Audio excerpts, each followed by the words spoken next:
Is this working? Can you hear me fine? Yeah, even in the back? Very good. So can we start? Everybody's ready?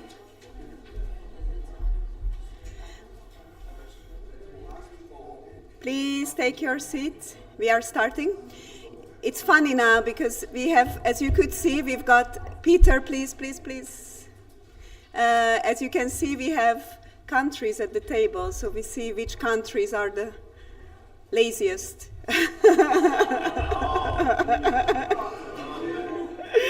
No, I'm joking, because the numbers are different at each desk. Some countries are only represented by 3 people, and the others by more, but we can still see a few differences. I don't want to name countries.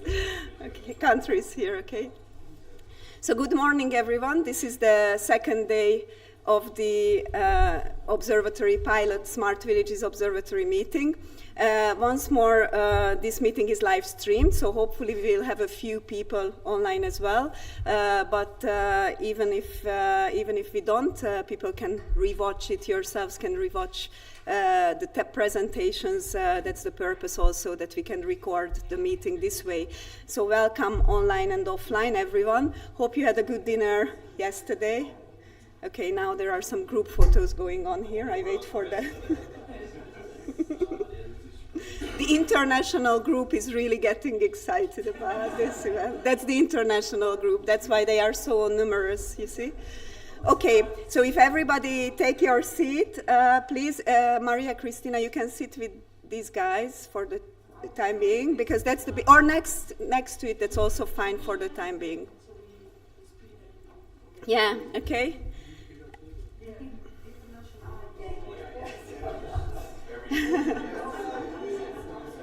Okay, so about today, I mean, yesterday you heard a lot of presentations. I hope you could take away some messages. I heard from many of you in the evening as well that, it was a lot of information, and it was really, we need to digest, we need to go back to the presentations and so on. So presentations from yesterday and from today will be shared. The recording will be up.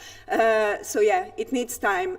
You will need to digest that. Sorry, it was quite a lot of information at once, but the purpose was to show examples that are really inspiring and that really shows that it's possible to do multi-funding, like in Czechia, like in Saxony-Anhalt. There are other programs that could be used to support smart villages, like in France, the third places and so on. So that was the purpose of yesterday.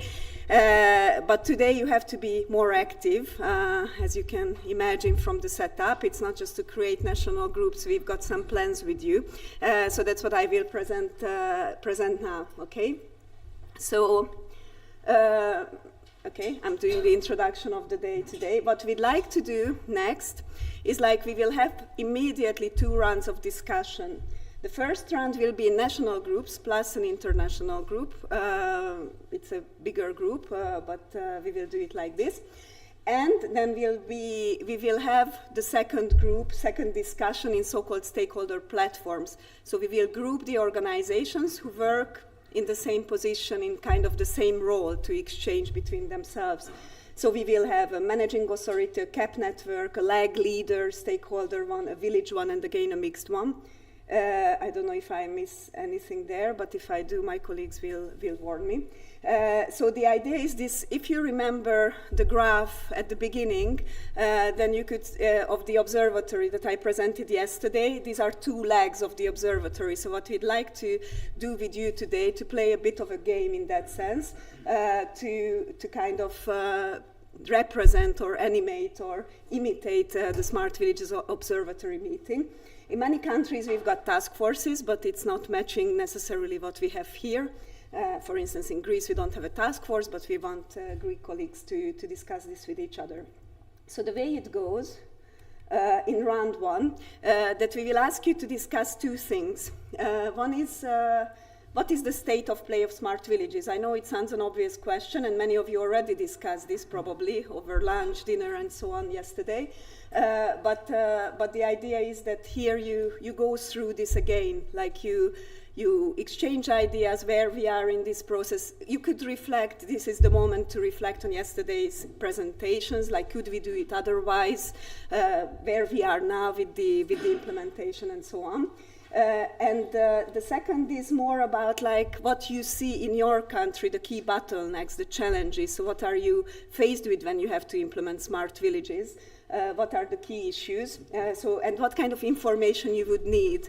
What would help from the European level, from a project like Smart Rural 27, and so on. So these are the two questions. Now each desk has an E40 supporter, so that's the good news. You don't have to take notes yourself or anything. But then you've got a task because we will come. So these are the groups that we have, like those where we've got more than 2 participants, let's say.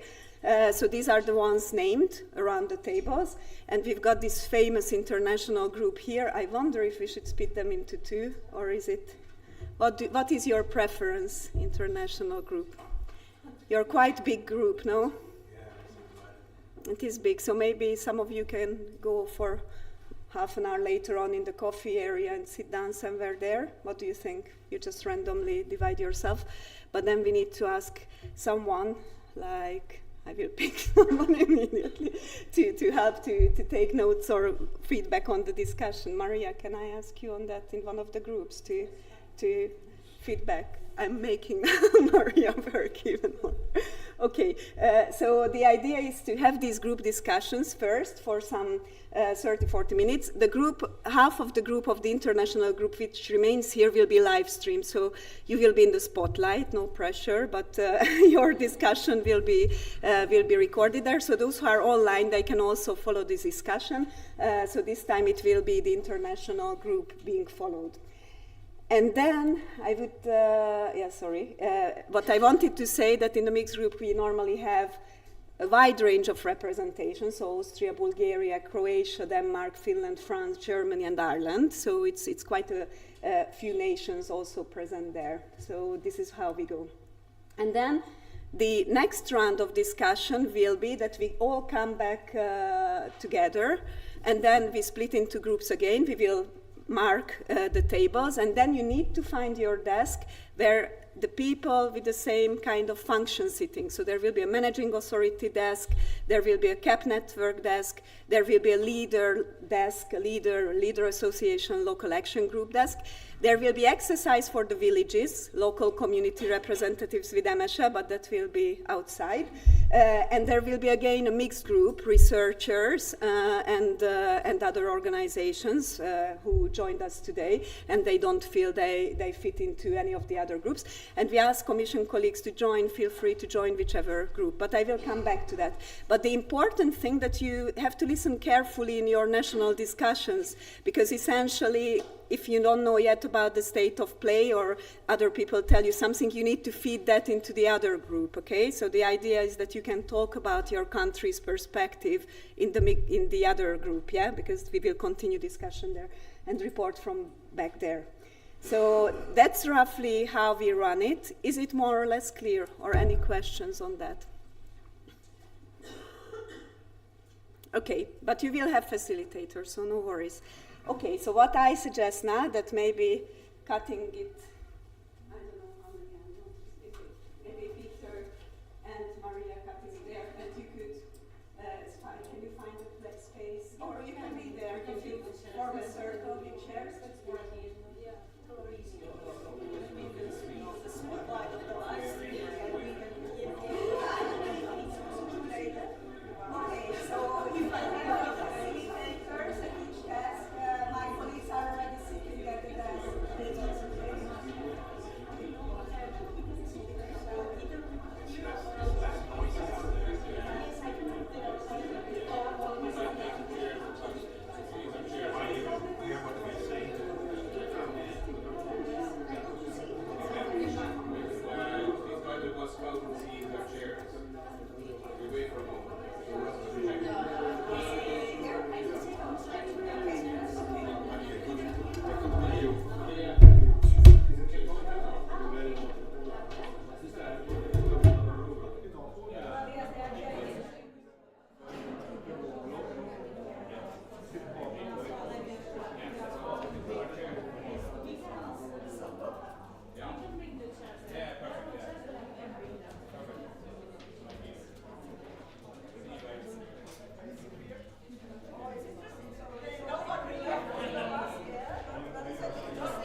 see if you can hear some different ways on the table. Otherwise, just put it in your hand, please.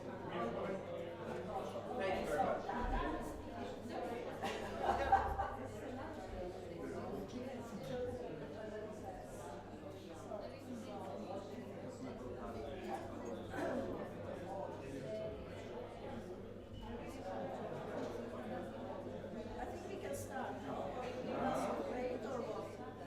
Give me a second.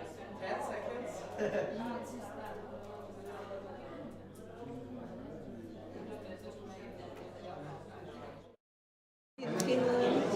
Yes, you can start. Thanks. Yeah. Do you hear us? I don't know. Do you hear us? Any of you? Yeah? Okay. Yeah. We got a thumbs up. So yeah. So before we start, I was asked to facilitate the group. But yes, I am also involved as an expert for Slovakia because there's been some changes on the original experts. The E40 sort of asked me to come on board and try to help them with that because there were so many changes of the experts in the situation. So and also in Malta, I used to work in Malta and sort of also assisted with the recent CAP SP as well as the previous rural development program. We did a huge kind of a participatory exercise before the 2014-2020. The question is how it all transpired, but but I know the situation in both of those countries, which is not that favorable as far as smart villages go. But I think there is a reason, at least in Malta, there is a reason for it. Anyway, so can we start? We haven't got that much time here. I think you can start. Yes, I think we can start. So thank you very much. I think you're a very mixed group. So I think the time pressure is more on us than the others because they are discussing only one country. So maybe if we can start with the first question: what is the state of play of smart villages implementation in your country? And we've got 3 countries, and then I can add a little bit information on the ones that I am representing now. So whoever would like to start, that would be great. Carl, would you like to kick off with Austria and what is the state of play of smart villages there? Yes, I have a different role. I am a national expert, but I'm here on behalf of Austrian Ministry because Ms. Dratik was not able to join this meeting from the Ministry. Yeah, I think the state of play is more or less clear. We have, I think, 3-4 interventions, mainly how to implement smart village concept. It's mainly leader, but there are some other interventions, mainly to strengthen the city and the village centers. And there are special. I think it's more or less clear for all the most important stakeholders, especially luck management. And there are special focus in Styria. We get later a speech from Mr. Pickler from Stans. That they have a very focus to focus the financial means on strengthening city and the village centers. There is also written a paper, and they also set up a smart village task force to discuss this. It's only mainly focused in Styria, not so much in the whole Austria. And the leader, and what the other thing is, maybe it's smart village is not so common in the whole Austria community, but they say what we did in leader is more or less a holistic approach for local development. That was also the main objective in the smart villages, and there was also some decades also through Agenda 21 and village renewal programs. That was also in the last decades is also a little bit like in the smart village concept. So mainly it's the interventions 7705. It's through leader, and maybe it's also a discussion that the leader was management was asked to put in the local development strategy also how they will implement smart villages.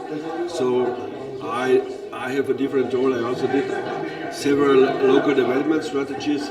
So they are more or less, there must somewhere it was also part of the assessment of the local development strategies, how they will implement smart village approaches. But now that's not so much implementation now, because they start already half a year with the implementation of the leader concepts. And later we will hear from Styria how they did in Styria. There are with this additional, and there are special funding guidelines, especially for this intervention for strengthening city and village developments. It's very new now. I'm not so much involved in these funding guidelines, but I think the people who know this more or less how to use this. Okay, great. It's more or less the state of the Yes, place. fantastic. Thank you very much. So maybe if we can move to Saxony-Anhalt, and if you can give us maybe also if you have the overview of what's happening in other parts of other regions of Germany. Which is no small task, though. I don't think I have to say much to this theme because in our country, I don't speak for German in general. Yes, I know. Yes, obviously, very complex. Yes. After yesterday, what I heard, I think the topic of the topic of smart villages is not very known into the areas. Right. Many, but I showed it yesterday. Most of the rural development only implemented via LIDA and CLLD Yes. with the local action groups, and in the past there are a few strategies to develop the rural development too, but they are gone. Yes, and now it's only over the local action groups, and they use their topics, they use their what they want to do over the next years, and they make a very good job, because every of the little region knows what's best for their villages. But over that, there's a lot of connection between the villages and the regions. But more, I don't know if there's more. I don't think so. Yes. Yeah. So the concept of the smart villages is not included in the local development strategies. Yes. Yes. Because in our sub-country we have 24 Yes, groups, I know. and yeah. they are very they are not very homogeneous in their topics. They have Sure. very different topics in a small room, but good topics. Then there are people. They make this the last 20 years. Yes, they know what they do, but I think this is a thing they don't know very exactly what it was, or they don't name it. Sure. Yes. And that's my point of view, and from the view of the ministry. Yes, sure. What maybe someone from our network can tell you other things, but that's what I know. Yes. Over the last 7 years. Okay, great. And then Finland, please. What's the Yes. situation Hi in everybody. We are working in the rural cabinet network support unit in Finland, so we have somewhat an overview of what's going on in Finland. And maybe if I start, then you'll add up. So in Finland now, we have had a lot of interest in smart villages projects, and the decision making is starting. I'm not 100% sure if there are already decisions have been made by the implementation, like the Finnish Food Administration or the regional governments, or yeah, but mainly the smart villages approach can consist of planning project or preliminary project. A pre-study? Yeah, pre-study. It's like a 5,000 euro lump sum to prepare, and you can see, like, you do some research, like, we have an idea, does this work or not, and then there's one project type where you can implement the main project and or build a strategy, and then investments also. And yeah, in Finland the lags are very involved in smart villages, and I think most of them, I'm not 100% sure if all of them have it written down in their strategies, like local development strategies, but it is, if not explicitly written down, it's implied in or in other words, but I'm not 100% if all, but most that I've seen have it mentioned somewhere. And yeah, maybe Anne-Sophie can continue. Okay. I should say that in the Finnish CAP strategy there is quite strong text about the smart villages as its own intervention. So that's why I think it's important also for our ministry and all the other stakeholders to really, or we want to implement these smart villages. And then I should also, I checked some leader strategies, and I asked them, how have you written, or in which way do you recognize the smart villages approach? And all of them that answered me said that they have quite strong written text in their lag strategy. Others say there is more or less understood that this is a kind of smart villages intervention. So in the end, perhaps we can say that it's more or less written in all Finnish lag strategies, this smart village intervention. It can be stronger written, or it can be like this, as you said, a more holistic approach.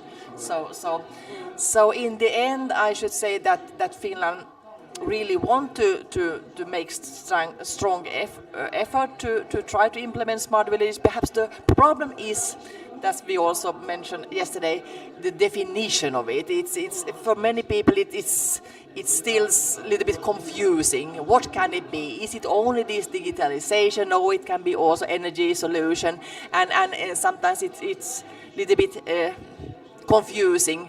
Many also in villages they are making very good things, but they don't really recognize it itself like it's smart. So this is perhaps the most challenging part at the moment, and that's why we have, together with Heidi, we have tried to have a kind of webinars that we will where we had share best practices. What kind of smart village project has been upcoming up to now? What also the last period? Try to just via best practice show what it can be. And we also had last week we had one, and we also had some examples from the northern part of Sweden, because they have really tried to promote smart villages from this digitalization approach, but especially when it comes to services. What type of new service solution have they provided, or can they provide? So we also try to get some best practices from Sweden, just to get better, perhaps, know-how about what it can be, and also try to inspire many stakeholders. But to conclude, I should say it's quite strong message in Finland. Yeah. Yes, sure.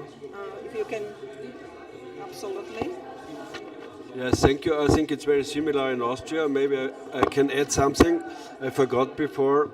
One thing that also in the ministry did, and the Austrian leader or the CAP network did some action. There was a conference about smart villages and a call. And I think one of the outputs was that the village of Stans was the winner of this call. So now they are very well known as smart village.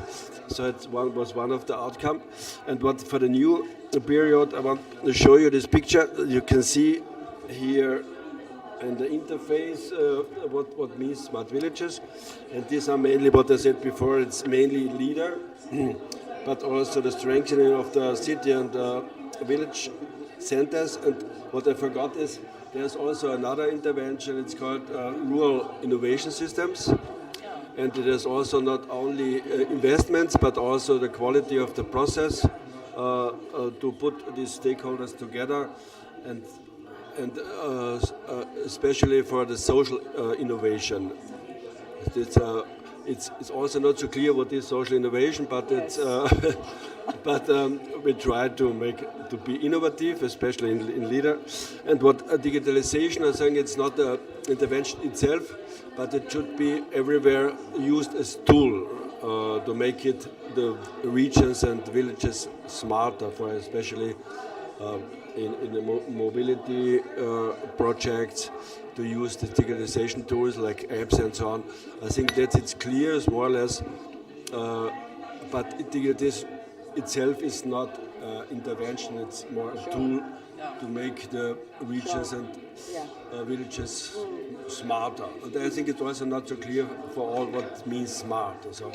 But it's more or less for the luck management, it's more or less clear, I think.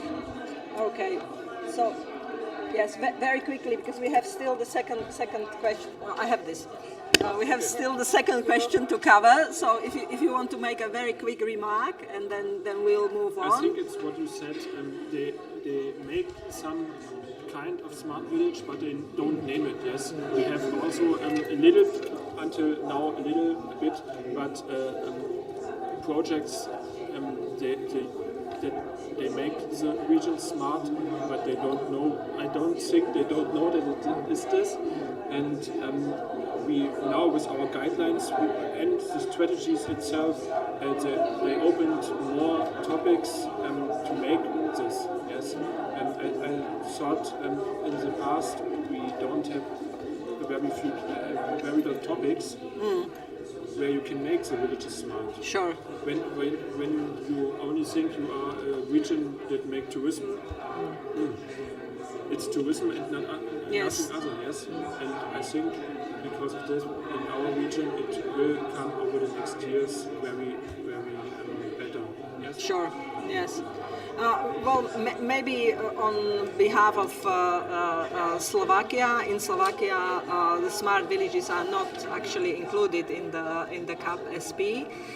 It was something in the previous programming period that especially the Slovak Rural Network tried to sort of promote, and there was also like a working group, and there was a really quite a strong drive to include this, but at the end of the day, this was something that wasn't recognized as an intervention even under leader within the CAP SP. And the idea was that maybe this could be something that could be supported through the LAGs and through the local development strategies if they are interested to pursue that way. But once again, there are several villages that are already doing really interesting smart solutions, smart projects, but they don't identify themselves as smart villages. I think there is a complete lack of knowledge and understanding in the sort of wider population what that means. So it's a very similar situation. But on the other end, it also is important to say that from the kind of a managing authority side, this isn't a priority, and it's not something that it's really supported. And the same could be said for Malta. In Malta, I think it is much more complex because the concept of village is very difficult in Malta. Because what is a village? Where is the village and where the it's not really apart from Gozo. Gozo is slightly different situation, but an island of Malta is very difficult to identify. So they identify themselves as local authorities rather than villages. But the majority of the projects are for a wider area, not the villages themselves. However, there is a national nationally funded Smart City program, which also covers some of the rural areas, but it's not. The projects are not for one single municipality, but for a wider area. So it's together for towns and villages within a certain area. So it's very difficult to say whether that would fall into the very strict definition of the smart village. And for instance, the LAGs in the previous period in Gozo had a very good smart solutions and projects in line with tourism. They had a tourism app and it was all tied to a very smart solution. But again, it was for the whole LAG area rather than just the village. Just one lag? No, it's 3 lags in Malta. So it's 1 in Gozo and 2 on the island of Malta.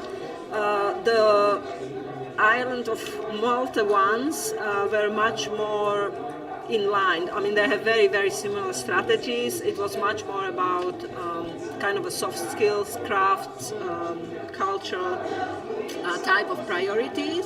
But Gozo lag was very different. That was interesting. They had really a very good, ambitious strategy in the previous programming period, which was slightly hindered by the lack of understanding how to implement the strategy, because they went against themselves, because all the projects that they had, one of the conditions was that it need to be implemented in partnership, and that is really, I think it was an inspiration from Italy, which works very nicely in Italy, but it doesn't work in Malta, because people are not used to working in partnership. There is a very high level of mistrust, so it was very difficult to implement the project, but the strategy was really very ambitious and supporting the right things for the development of Gozo. But they did have a specific project on tourism, and they developed like a very specific sort of smart app that could be used, but that was for the entire Gozo territory within the LAG. Yeah. So I think for them, it's the concept is difficult to grasp just because of the specific conditions that they have, and obviously it's difficult to grasp also, I think, for the people in the managing authorities, because they do not want to move, I guess, from the very kind of how to say it more diplomatically. I mean, it's the way how they implement leader. It's slightly different to, it's not that ambitious and in majority of the other member states, because they go for a very kind of a simple type of activities tied mostly to culture, tied mostly to sort of heritage type of things. Very little, maybe tourism in some sense, especially in Malta. So, and they do not have the right sort of tools and interventions to go beyond that, because they are restricted to what they can and can't do by, obviously, the regulations from the managing authorities. Yeah. Bottlenecks and challenges. That's interesting. Thank you for the information.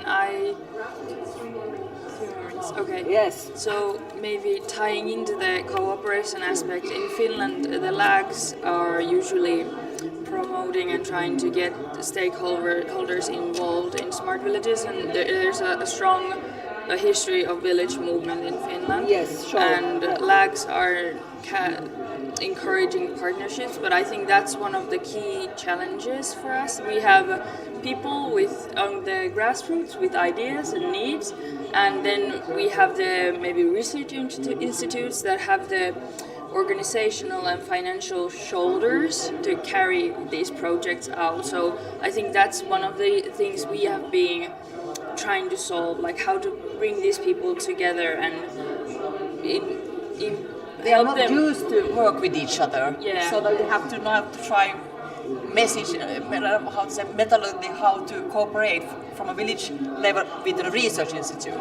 So yeah, that's one thing, and maybe to point out the smart villages projects were cooperation projects which are funded from LAG. The LAG cannot be a partner in these projects. Well, it can help manage it and promote it and stuff, but I don't know how it's in your regions, but yeah.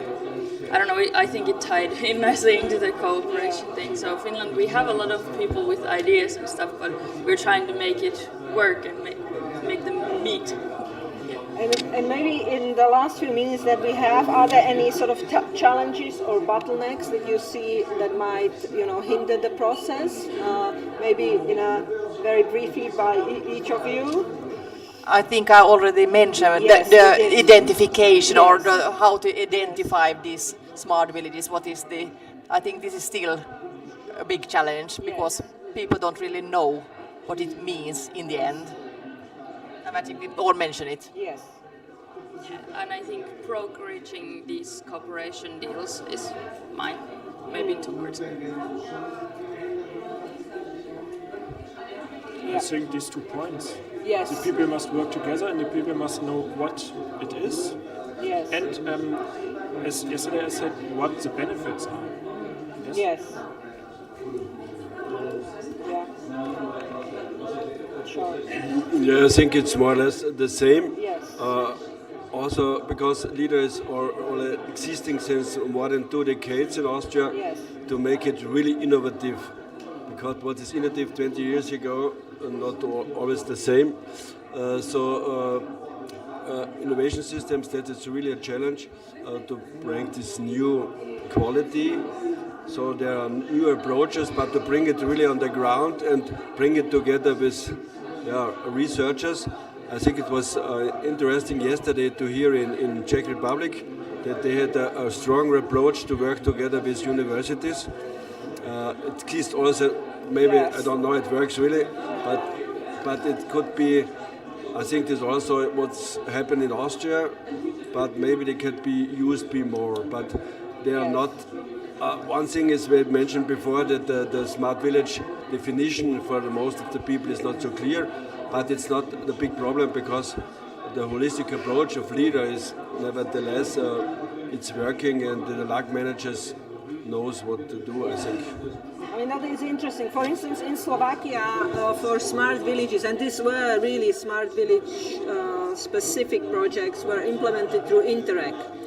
So Interreg between Slovakia and Hungary was a specific project on smart villages, with a very heavy involvement of universities in it, because it was also about transport, mostly sort of focus on sort of transport in specific areas and creating kind of a really smart hubs within the villages, and also the Austrian Slovak.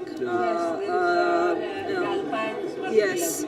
There's also Interreg project, but smart regions with Tyrol and Italy. Yes, I am period. aware.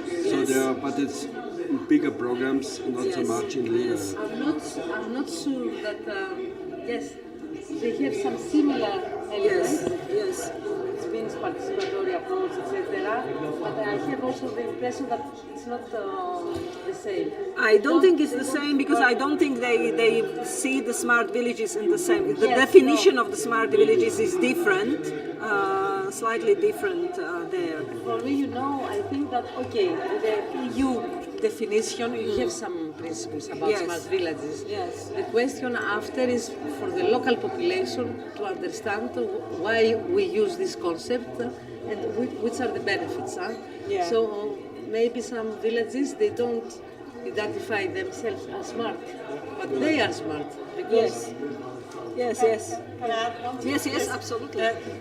We have a smart pre-study ongoing. It is Interreg Aurora. It's between Finland and Sweden, and it was these smart rural stakeholders in my home region, Ostrobothnia, together with 2 regions in Sweden, the region of Västerbotten and Norrbotten, and we had a small pre-study funded by Interreg Aurora about smart ruralities, and we try to discuss what we really think is smart and what we really would like to go on with, what type of topics we really need from our region, and also try to find the added value in this cross-border cooperation, because we are working with this in Finland and they are working with this topic in northern part of Sweden, and what can we do together, and also, but we also discussed what really could be these needs, especially in a cross-border context. And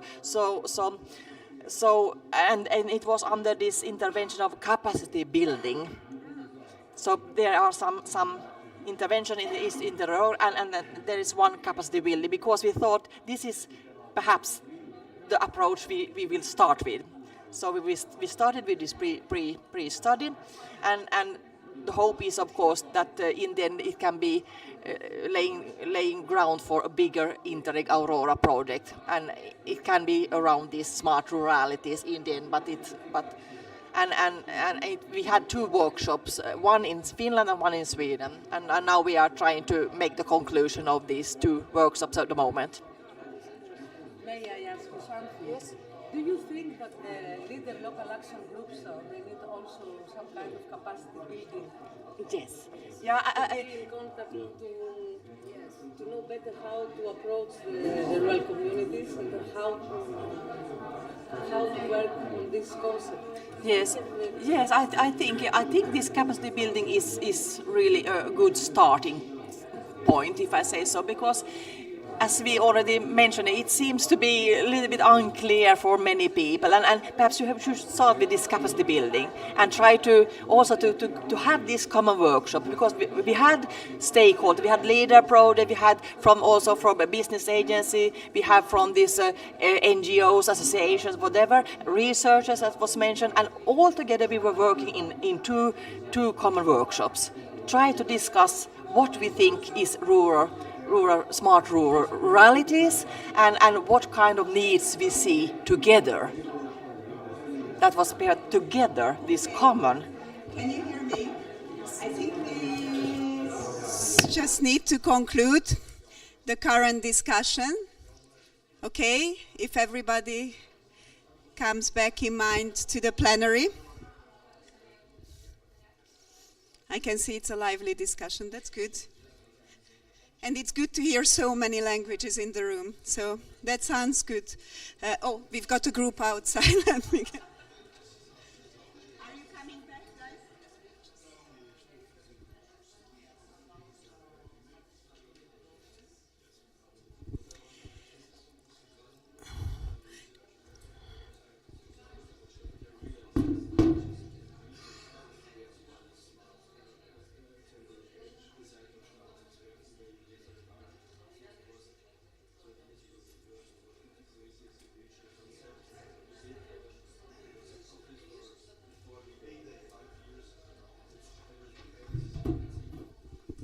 Okay, hope you had a good discussion in your small groups, whether national or international.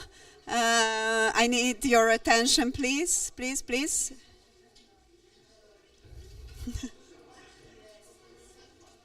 Can we please stop now, everybody, yeah, and come back to the plenary idea? Okay, so as explained, there will be another round, a very exciting one, which is round 2. Guys, please, shh, please, you can continue still in coffee break and so on, but now please pay a bit of attention. Okay, so the next step is around 2 key topics. Now you will be all mixed groups, okay, all international, obviously, because this will be by function. So one question is you need to share what's happening in your own country. Now you are all up to date with that, also through your group discussions with the other counterparts, so in the other countries. And then define a bit by group, so what kind of support you need or what kind of guidance or information you need.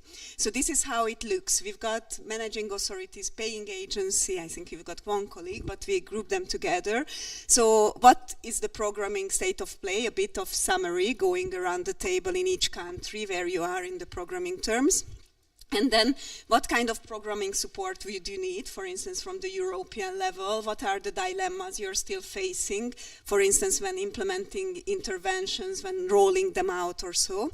And what kind of exchanges you would like to continue with in the context of this program as well?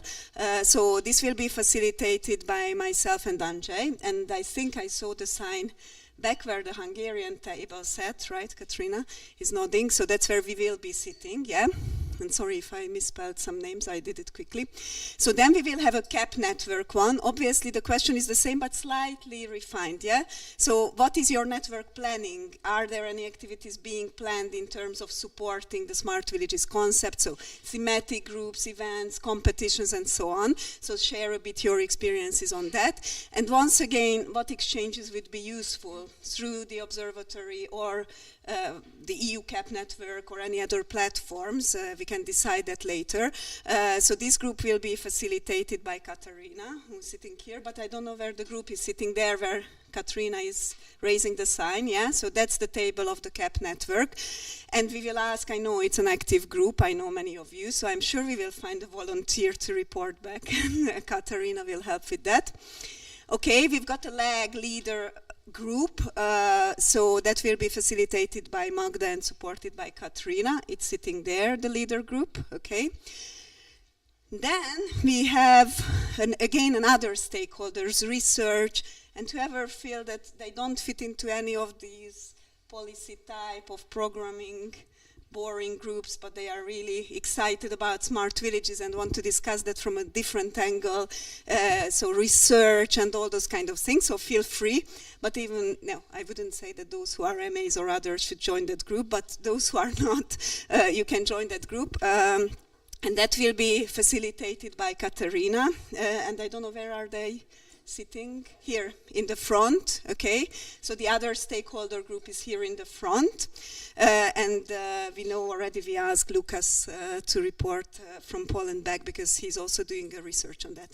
So villages, that's gonna be fun. I think you are just expecting funding to reach you, right? So you don't want to discuss how and why and so on. So we have a fun exercise for you. We just want yourself to enjoy yourself, yeah? It will be a speed dating. With Emese, which doesn't mean that you will speed date with Emese, but she will facilitate the process outside and she will tell it. The idea there that you find common topics that you want to work on, so it will be a lively session. I know everybody is jealous now, but that's life. That's what villages get now. And colleagues from the Commission, please choose your table. Feel free. You don't have to join the other stakeholders, any table where you want to place yourself to learn about that approach, okay? So, once more, this is the research, right? Maybe we should spread a bit more. No, it's too close. Let's place yourselves, okay? And let's see how it plays out. So, research, CAP network, managing authority, and leader. If you find your... Yeah, leader association goes with LAG.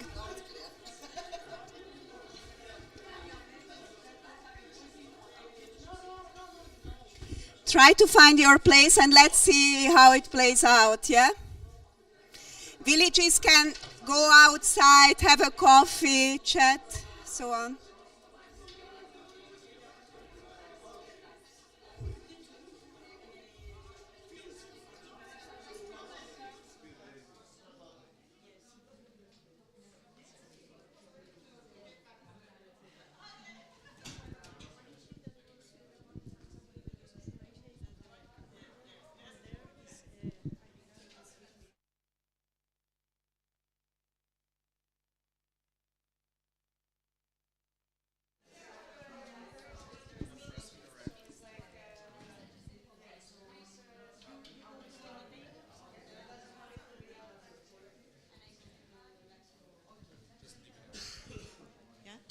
Okay, when you see it starts, then you can just put it down.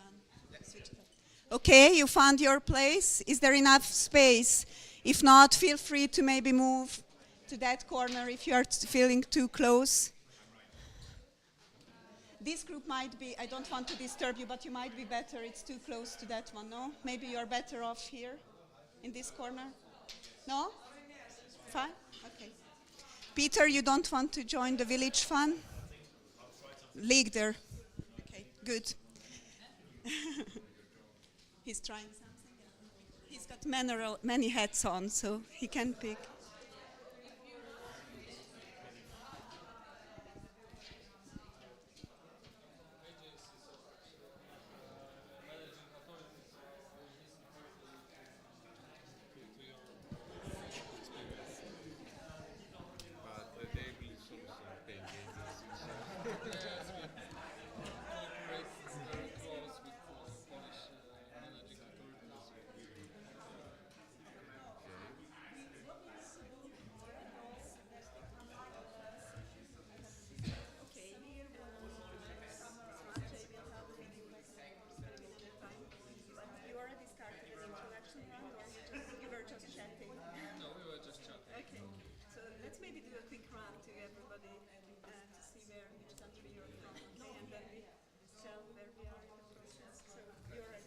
We can start. So the idea is to discuss a little bit what we were discussing earlier, but on this group, probably from the perspective of, let's say, the researcher or, I don't know, the mixed group, I guess. But let's start first of all and see who we are here, so just to get to know each other. So I'll start from myself. My name is Katerina Kasimati. I'm coming from Greece. I'm involved in Smart Rural 27 as a partner in the project, representing the Agricultural University of Athens, but also as the national expert for Greece. So I'll pass it. So we can... I'm Łukasz or Lukas, and I'm from Poland, and I work at Institute of Rural and Agricultural Development. It's part of Polish Academy of Sciences, and in my research I focus on smart village. We have some practical measures also, like contests for the best smart village in Poland. Hello, my name is Lega Paula, and I'm from Latvia University of Life Sciences and Agriculture. I deliver some courses, subject courses on community development and communities. I'm here because I was invited by our Latvian team to join as a researcher here, and also to do some research in Latvia regarding smart villages. Yeah, I'm Peter Plant. I'm in fact a local action group leader. So I'm the chairman of a local action group, but I'm also a village leader, and we quite often get researchers, visiting our place. They come from the outside and have an outsider's perspective, and we're then the objectives, which is very interesting because I'm also in fact a university professor, so I know what they're doing. And one of my roles is to talk about sustainability in broad terms, and tomorrow, for instance, I'm in the COP28. I'm on the panel of COP28 speaking about rurality and education and sustainability. So there's a lot of research behind this, of course, but it's the sort of the mix between the internal and the external perspective that I'm interested in, because quite often we get people, who have no idea what it is to live, and no idea what it is to live in the countryside. They have no experience at all. They have lots of prejudices, and they come from really an outsider's perspective. And I'd like very much to see how we can turn that around. I'm Marc Lagier from France, working in the National Agency for Cohesion of Territories in a program that is called New Places, New Links, and we try to be smart as possible. My name is Ruth Bízková. I am from the Czech Republic, from ISFOR. It is NGO supporting Ministry of Regional Development in Smart Village or Smart Solutions agenda. My previous positions were in Technology Agency of the Czech Republic, that is state organization supporting applied research, and also, as Mr. Kuzmic yesterday said, I was also head of Central Bohemia Innovation Center. Why I say that? Because we, in Technology Agency and also in Innovation Center, we created concept of smart solutions, and we tried it also to do our best, especially in Central Bohemia with a lot of small villages.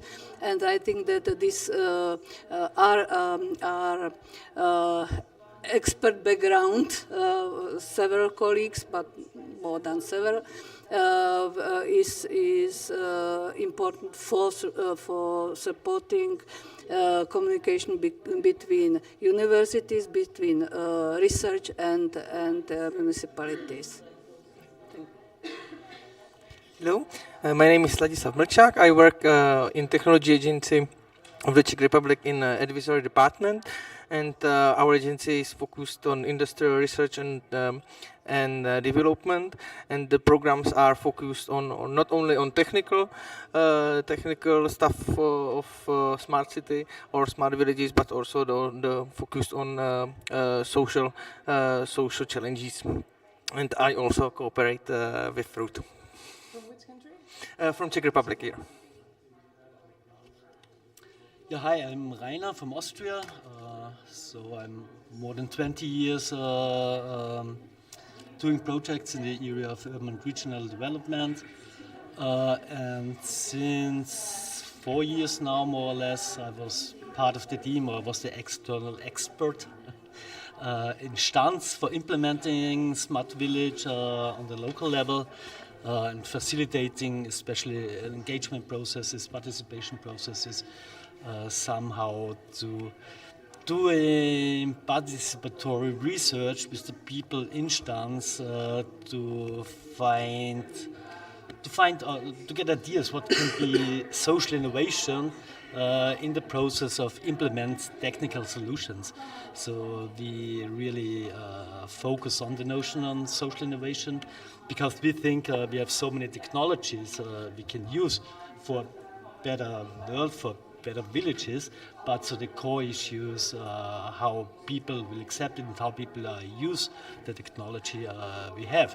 And maybe there are also non-technological solutions for given challenges we can also address in another way. Okay, thank you very much, everyone, for the introduction round. So we have representatives actually from many countries, so that's good.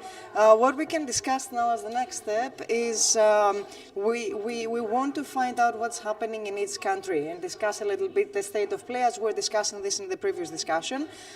So we want to know where is each country right now in implementing the smart villages. So what we will need to do later on is also report this to the rest of the group. Let's say like a few bullet points of, like the main key findings about its country. So if I may start, we know that in Greece at the moment there is no implementation so far of the smart villages. Of course, we are working on the concept, and there is some intervention through the LEADER program. It's a mono-funded, let's say, action, so one funding source for this. And basically all the LAGs are interested already. We know that the different LAGs in Greece are interested already in implementing smart villages. And what we have so far is that what we want to do is to have some, let's say, capacity building for the LAGs, so they know how to implement the concept of smart villages in Greece. And a little bit about what is smart villages. So it's about places with up to 10,000 inhabitants. And the smart, I guess it has to do with some kind of innovation. What we're looking for is combination of different type of innovations, not just technological or some other innovation. So that's the best, let's say, case scenario. Would like combination of innovations. And of course, it could be funded. We could fund either just the business plan, like the plan that we want to make for the smart villages, but also the implementation as well. So these are like some of the key, let's say, points for Greece. I'll pass it. Yeah. So in Poland, right now, the smart village is included in CAP strategic national plan, and it's in 2 interventions. One intervention is True Leader, and it focuses on smart projects based on concepts created by local communities in villages. And the second path is big projects through public infrastructure. It's 10.10 intervention, and it's like pilot interventions targeted to municipalities for big projects like blue and green infrastructure from 1.5 million Polish zloty to 10 million. It's like approximately 2 million euro. And of course, outside the CAP, there is some limited sources in cohesion policy and in other programs like in Marshals, voivodeship Marshals, and other measures like our contest in our institutes. I think the Smart Village is kind of wider than only program implemented in CAP. Thank you. Well, regarding the Latvian case, you can say that in general in Latvia there is no one common understanding about what smart villages are, what they should be. Amongst also community leaders, community people, and especially in wider public, and I would say that many people don't even have heard about this so far. Even thought we have quite good examples that smart villages exist, they operate, they are, and many tend to call themselves like smart villages, but probably maybe because of lack clear and common understanding, we can't really call them as smart villages. But I don't think that here in Latvia we will focus so much on technological innovations, maybe some other social innovations or any other solutions that are useful for locality would be called as smart. So that's a kind of decision now should be made. So what will be smart in this context? So I'm not sure about that, but some LAGs have included that in their strategies, but not all of them, and this is not required also. But some LAGs say that, in fact, even they haven't included this concept in their strategy, they still support the ideas of smart villages, so it's not necessarily to write on the paper that we will focus on smart villages. These initiatives anyway will be supported. So I think this is where we are at the moment. Yeah, thank you. Yeah, if I put on my local action group hat, on a national basis, probably about 5 out of 25 LAGs have, included smart villages as a concept in their strategies, that sort of thing. It was on a voluntary basis. The national coordination team, the ministry, of course, knows about this, and I've been the link to the ministry in this case. But I was wondering about the research side of this, because this is also a research group. And I was wondering how, in fact, we can link the two, because quite often when we get researchers, as I just mentioned, we get the outsider's perspective. People come with prejudices about what is it like to live and work in the rural areas. We're probably not well educated, and we are all on social benefits, and unemployment is high, and all kinds of prejudices. And quite a few of the reports start off with some kind of travel log. It is a far cry. It is a long trip. It took me many hours to get there, that sort of thing. So, and we find quite a few of the projects that we've been through with researchers, we've had to struggle with the concepts.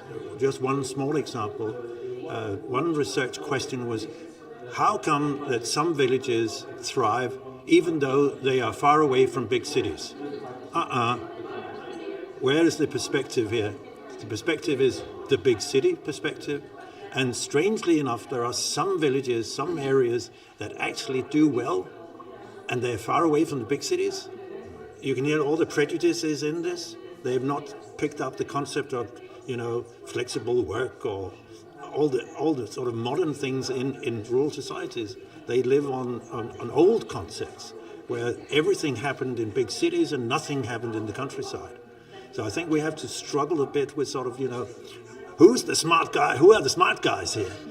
Are these really the guys in the big cities, or is in fact the future in the countryside, in the local areas, where it's much more, we work on a much more flexible basis, we work together in teams, we know each other, the fabric, the actual linkages, the cooperation, the networking is so much easier. I know that, you're good at something, and I'm good at something else, and we know this already. So we help each other. We don't have to set up big systems to find that. What I'm saying here is we need to work on also the research side of this.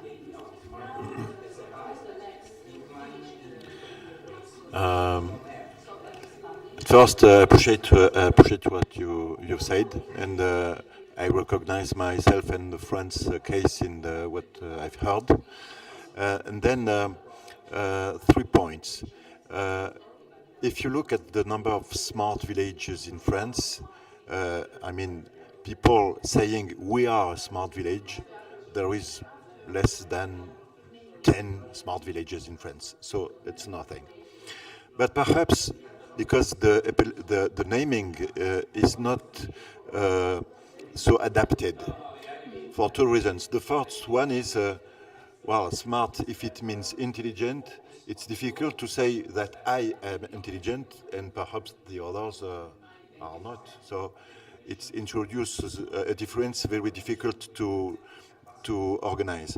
The second is that there's a first appellation, smart cities. And most of the time, villages are opposed to cities, and they don't want to play in the same game. They know that smart operators in smart cities are very strong. They are on digital, telecommunications, buildings, energy, transport. But these problems are not to be solved in the same way in villages. So perhaps there's another name to find. And if I presented you yesterday an initiative with 2,000 applicants to our calls, it's because there is something very smart, but it's not the same way that is proposed here. In France also, the lag experience is completely spread, and there was perhaps hundreds of lags, and each one has his own priorities. The Minister of Agriculture didn't try to organize a scheme or priorities, so it's difficult to understand. Well, my appreciation is on one hand very deceptive, but on the other full of despair, because there is something there is something going on, but it's not perhaps the right names if you call them smart villages.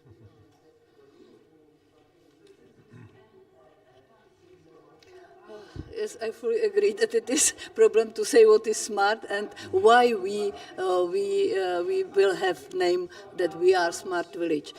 We say in the Czech Republic usually that now that it is better not to use smart village or smart solution, but innovative one, because smart is something that is better than average, but in 2-3 years it will not be innovative. It is normal. Yeah. For example, if we have energy communities everywhere. And for example, for Czech electricity grid, it's necessary to have community energy because or energy communities, because it is transmission network is very under big pressure. So we hope that we will have energy communities, and then it will not be smart, it will be normal in several years. So what is on one side, yes, that is important. Why you want to live somewhere? Why do you want to live in village, not in the city, as it was said? And this discussion is quite hot. On the other side, it's true that, and we think that it is necessary, and it is good that European Commission wants to implement this concept of smart village through LEX, because they know their own situation. They are the best in this, and but it is necessary to know what it is. And in CAP, maybe Raja will say more. If in Czech CAP is not enough written, there is only several words about that, but Ministry of Agriculture asked LEX to have a smart village concept in their strategies. So there is possibility to push this concept in the Czech Republic. It was said that LEX cover at present 98% of the whole area of the Czech Republic, because we have a lot of small villages. Distance between two villages is in average 4 kilometers only. We are not big country. And what we have now for them, especially for LEX, we have concept of smart villages. It was prepared by University of Jan Evangelista Purkyně in Ústí nad Labem. They prepared methodology, and now we try to do some dissemination, because officially from side of Ministry of Agriculture there are only first steps.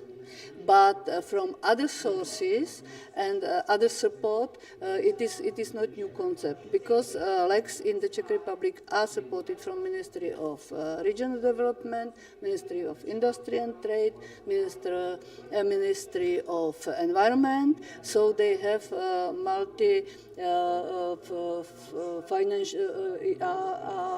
finance from different sources. So that's why they are not dependent on only on lead. Yes, we know that it is the most important source, not only of money but also of ideas, but it is not the only one. It's, I think that Ruth covered everything about smart village in Czech Republic, but I just would like to mention the Czech Cup, because it's a pity that the Czech Cup doesn't work with smart village, because it's a strategy and it's about 700 pages, and there are only two mentions about smart village. One is about the LUX, that the smart village should be covered by LUX strategies, and then I think just only one mention that is not very useful. So that's a pity that Ministry of Agriculture is a bit separated from the concept of smart city. But I think that in future it will be better, because I think that the Ministry of Agriculture promised that it will be cooperative. Yeah, it is given. Oh, it's already given. So, and also from my side, from technology agency, now there is we prepared a new program Sigma, and there is one topic, smart concept, and we expect that it's just for research and development, but we expect that it will also push the smart concept here in Czech Republic. Okay, state of play in Austria. So Smart Village is part of the Kaplan in Austria, and we have a national task force group on smart villages where all the levels are integrated, so the national level, federal level, and the regional level.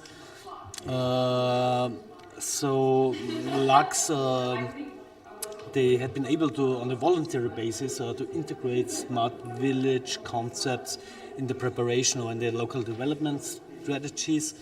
So I think, I don't know the exact number, but 70% of them integrated on different levels of how ambitious it is. So I think our LUG, where we are part of, the Stanz Mürztal, so they had been one of the most ambitious for integration. But I think one reason is because we are an example of what could be maybe smart, yeah? And so this is really the problem, that we don't have the examples in other regions, in other areas to make it really tangible. And so of course, as mentioned before, so the definition of what is smart is a problem.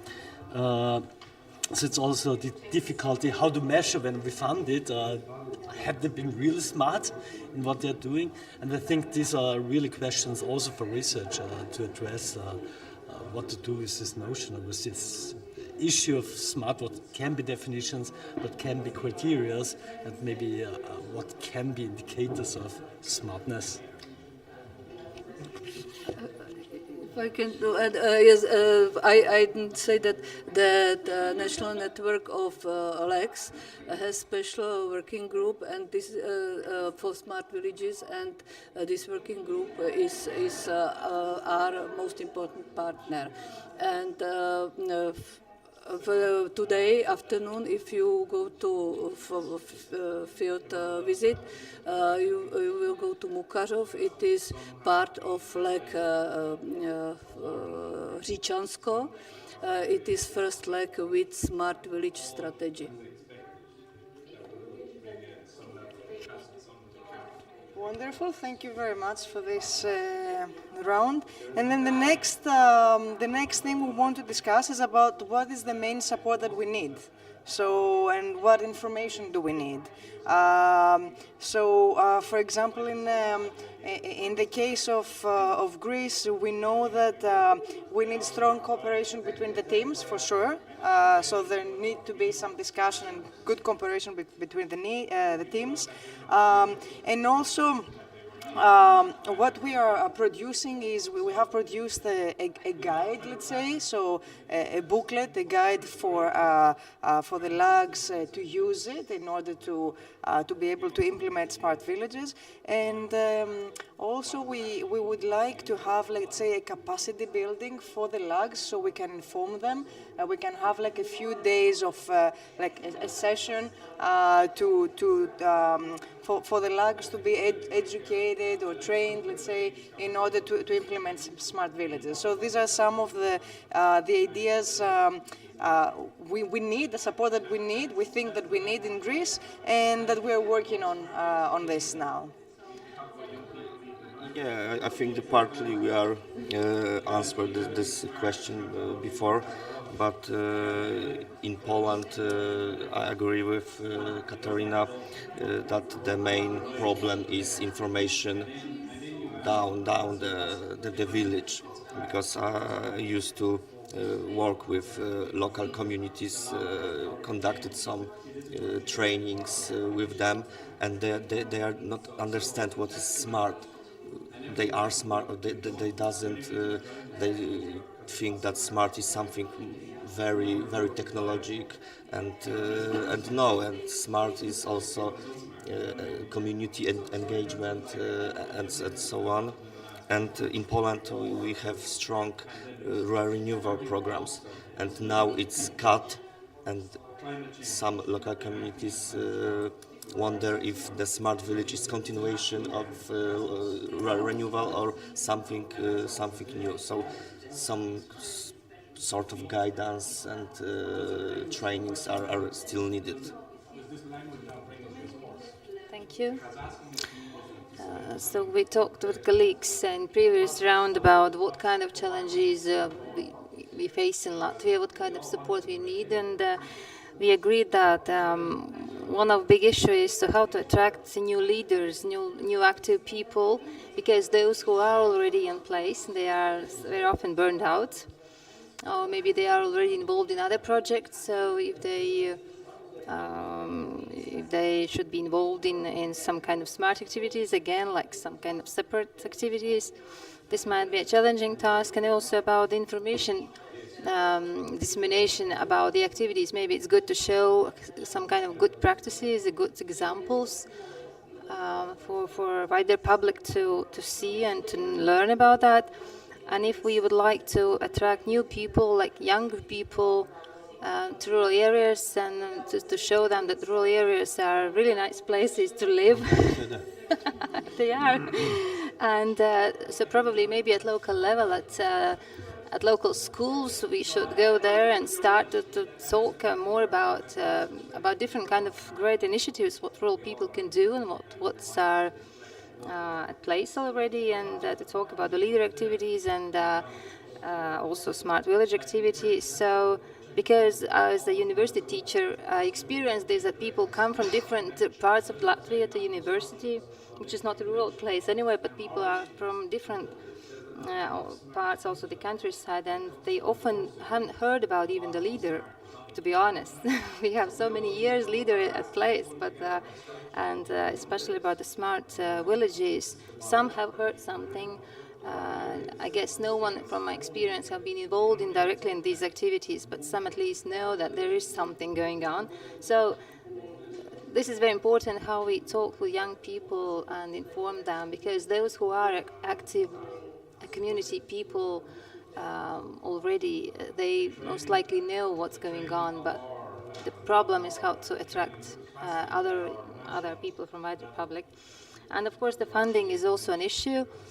We can say, okay, there are some bottom-up initiatives, but anyway, to implement something, we need some kind of funding, and okay, maybe leader funding is an option, but or we don't have kind of multi-funding approach here in Latvia, but somehow, you know, at local place, people manage to attract some funding, but this is an issue anyway. And also this kind of project-based approach is not really great, because when the project starts, it ends. What goes next? What happens with the initiative if the project is over? How to make it sustainable? This is something what we should think about. Thank you. Paula just said what I was going to say, so thank you very much for doing that. But also, some of you have mentioned the concept of smart. How does that translate in France? It turns into elegance. It's elegant. And in my country, smart is too smart. It's too clever. It's not good to be smart, in fact. You're just too smart. You're actually a bit, perhaps, into criminal activities. So it's not. It's on the edge there. So quite often it doesn't really translate very well. So I've done quite a bit of work to try to translate what does this mean. Means elegant, intelligent, but sometimes it just means meeting the local needs on a local basis. So that could be very, very smart in some countries and in some places. So I think we need to also refine our thinking around this, both in terms of the terminology, but also in terms of, does it have to include in any kind of, technological innovation? Perhaps not. It might be social innovations that we're talking about here. Yeah.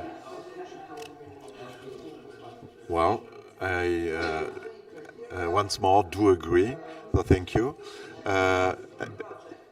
Look, people are now afraid from technologies because they think they are in a sort of jail, obligations.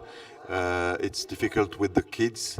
They have a lot of engagements. They do not understand a lot of things, and they think they lose the power with technology. It's not they are fair. So there's another vector to be implemented in the smart village affair. Our attempt should be to organize a session with smart villages themselves, so that they can, as we do it today, they can themselves interact and find the convergences to be appropriated. So I propose that perhaps a group of smart villages are gathered with, for France, third places to be invited because there is no smart village. Yes, we have short time, so but that's true. Innovation is not only about technologies. If we often now we have a hot discussion here because we are preparing new law about research development and innovation, and it is usually understood that innovation is technological one. But Oslo Manual 2018 says that innovation is process or product, but not only in companies, but also in public sector. And we have social innovations, environmental innovations, a lot of different innovations, and all these innovations are innovations. So it is quite a hot and difficult discussion. But what we don't have, yes, we have a lack of information. It's true, and capacity building is very important, especially with so many lacks. It is necessary to understand what it is and to do that. And what is quite weak in the Czech Republic is strategy thinking. And leadership, yes. I think we don't have time, so we can skip the Czech Republic. Okay, so not that much time anymore, but I think so we really have to go on that smart villages, certain systemic thinking and holistic approach, as we heard yesterday from the minister. And so I think we can go back, like traditional farming is really thinking in the systems. And this is an approach how to develop villages, for instance, and not just think on one development, one building, really think it in an integrated process. When it comes to digital solutions, so I think they can help us, but of course we have to be aware. And so I think it's also a role for smart villages, for instance, with all this artificial intelligence is coming, so this will be a big change, how to integrate the people, how to inform people, and how to make them digital literacy there. So I think this is also very important and is a role we have to do. Okay, thank you very much, everyone. That was a good discussion and very good timing as well. So thank you very much for the discussions. Yes. Is it possible to add one thing? Of course, yes. You can maybe get this one. I will say this only once. Now listen carefully. just add a reflection about the multi-fond approach. Because sometimes I think, the RDF is very convenient for this feel kind free of to continue, but there is sometimes a coffee break it's now. So we have if you want to continue, there is a chance exchange, also in the coffee area. Yeah. To keep discussing. So coffee now, and we will meet back. We will meet back at 10:30. Okay, 10:30 back in the room when we have some feedback from each group.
Okay. I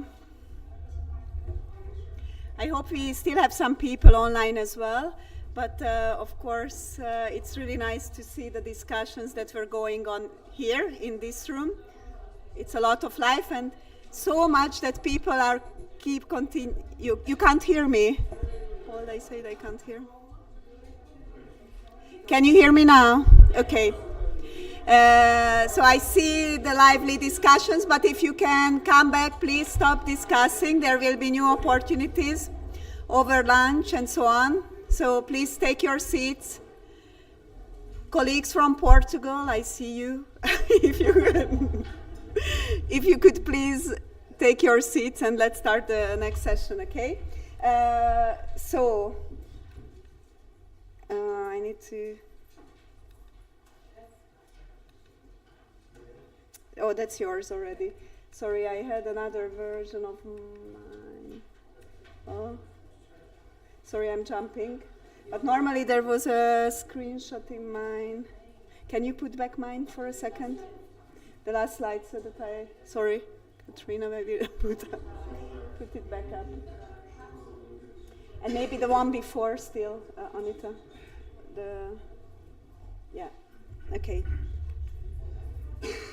So let's have a very quick feedback round, and I will be very strict on timing today because we want to have some discussion still. We will have a very, very quick 2 minutes from each person. If it goes much beyond, I will need to cut you off. I'm really sorry, but we have a tight schedule. But we would like to have a bit of feedback from each group. So I will call a few colleagues then, not from each group, but most groups. So the managing authority group, if Andrzej, if you could come and say 2 words. Please keep it short, okay? You don't have to summarize the whole discussion, that's not the point, but maybe the key messages. So don't sell like what everybody was telling. The point is to be focused, please. Thank you very much, Adina. So we had a really excellent group and very good discussion. We have Poland, Greece, Germany, DG Agri, and Hungary. The countries apply different solutions, but there are for sure some similarities.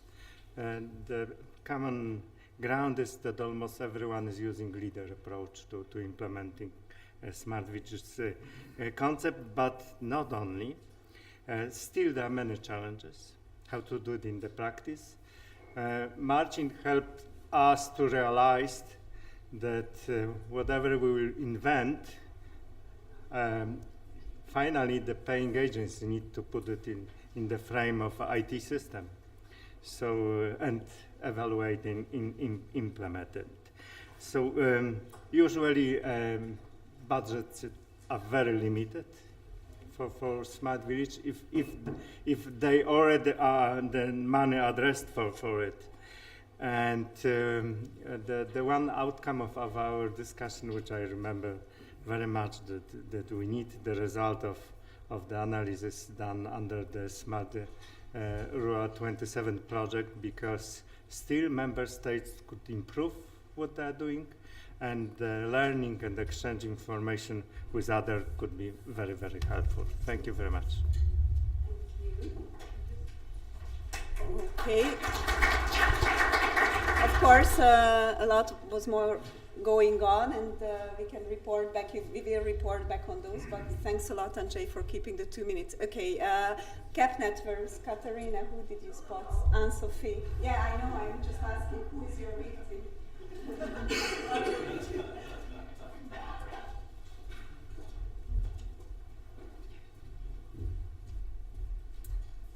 Hello, I'm Anne-Sophie from Finland. I'm representing the CAP network.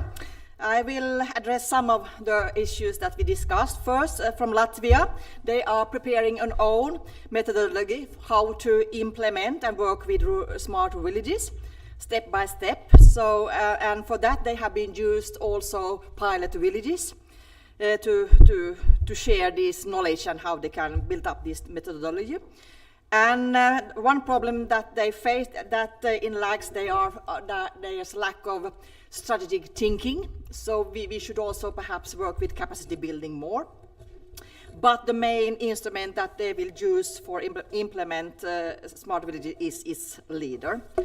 And if we go to Finland, it's strongly written in as an own intervention. And also, if you look at the LAGs, there are some strong text about it, but also it's like a more holistic approach also. But from a CAP network, we have work with a kind of inspiration webinars, where we have, it's called Smart Villages Coffee Mornings.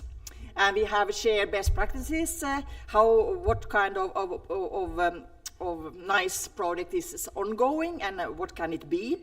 We had also last period a kind of competition, the smart villages, who is the smart village in Finland, and we also think that we will end this period with such a competition. But as a CAP member, we are strongly involved in these education phases and networking phase, and also the sharing best practices. And perhaps this smart villages coffee morning is at the moment one of these.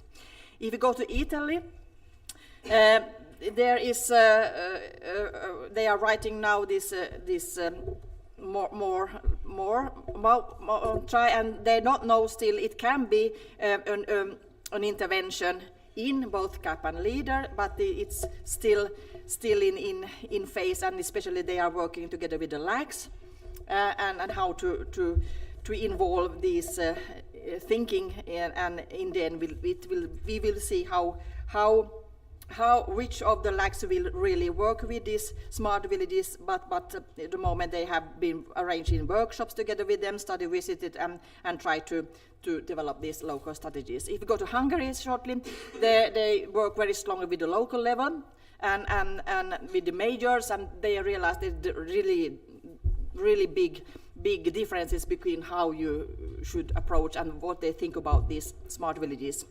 But if you shortly lift up also Austria, they have not a specific perhaps mention. It's more like a holistic approach of it, but mostly it will goes via LEADER, but they also work very much with these energy model regions. And to end up with Czech, they are still in this phase of developing. And the intervention probably will be LEADER mostly. If there will be a written text about it, then they also have to write how they will contribute more about it, but it's still in phase. So if we end up, it's more like a process. We have to change the mindsets. Thank you. Okay, so all countries covered, but still very efficiently. Okay, Katrina, you will build in yours into your presentation. Okay, we are trying to be efficient here. So Lucas, will you say a few words about research about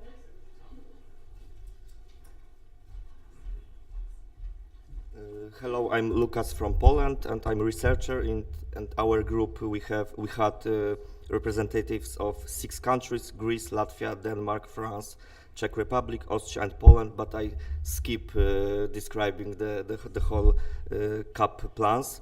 The main point was that in every country from this group, in some way, the smart village is included in common agricultural policy and LAGs activities. In our discussion, we identified 3 main points. First is understanding of smart village, and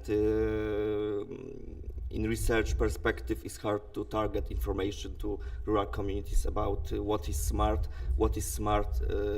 definition of smart village, because the term of smart mean some words in every language of the European Union, and it's not properly defined right now. And second point of the understanding is the fight between smart village and smart city, and our role is to stop the fight, because those 2 concepts should be treated like a not separately. And second point of our discussion was measuring of the smart village, and here we saw some problems. We see some problems with measuring smart. What indicators and what criteria should we use to measure it? Not only in our research, but also in policy, like CAP indicators. And the third point, it was resources of smart villages, and we talking about new leaders, but because old leaders are burned out in Latvia, for example, but also in Poland, what is main finding of our research in Poland. We should showing good examples through projects like Smart Rural and competitions for local communities. We have to spread information throughout young people. We should give not only idea or program like in CAP, but also funds for local communities. And we have to pay more attention on social side of smart village, because we are talking a lot about technologies, but the social side is crucial.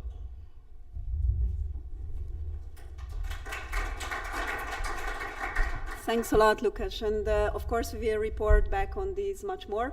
The villages, I think they were just having fun. So I heard that they were discussing one-to-one topics. So we don't want necessarily a one-to-one feedback on that. So just very quickly to the next session. We restructured it a bit compared to your agenda, because yesterday we had a shift in terms of timing. We try to keep up with timing today. So we will start with it nicely follows. Katrina will present in a minute some of the initial graphs we included in the CAP analysis report, but be aware this is a work in progress. So it's not official, it's not published. We are still finalizing that report also with colleagues from the European Commission. So this is just rather to give you ideas of trends, yeah? So don't take it as a fixed one. It's very important that we need to clarify and confirm some of the aspects. Then we will move to an example, a concrete example, which we didn't hear yesterday, how it's implemented through the CAP in Italy, and also within Italy, within Piedmont region, so we are kind of moving from the European to the local level. And then we will have another session, you can of course ask questions, where it's more about how to connect the local level with the lag level and regional levels, 3 interventions from people who work at the local lag and regional levels. And then involving all those people plus Ostana, because it's really nice to have a village from exactly the region we are presenting in the first session. We just want to have some informal discussion with you in the context of a short panel, depending on time we have. So Katrina, do you want to?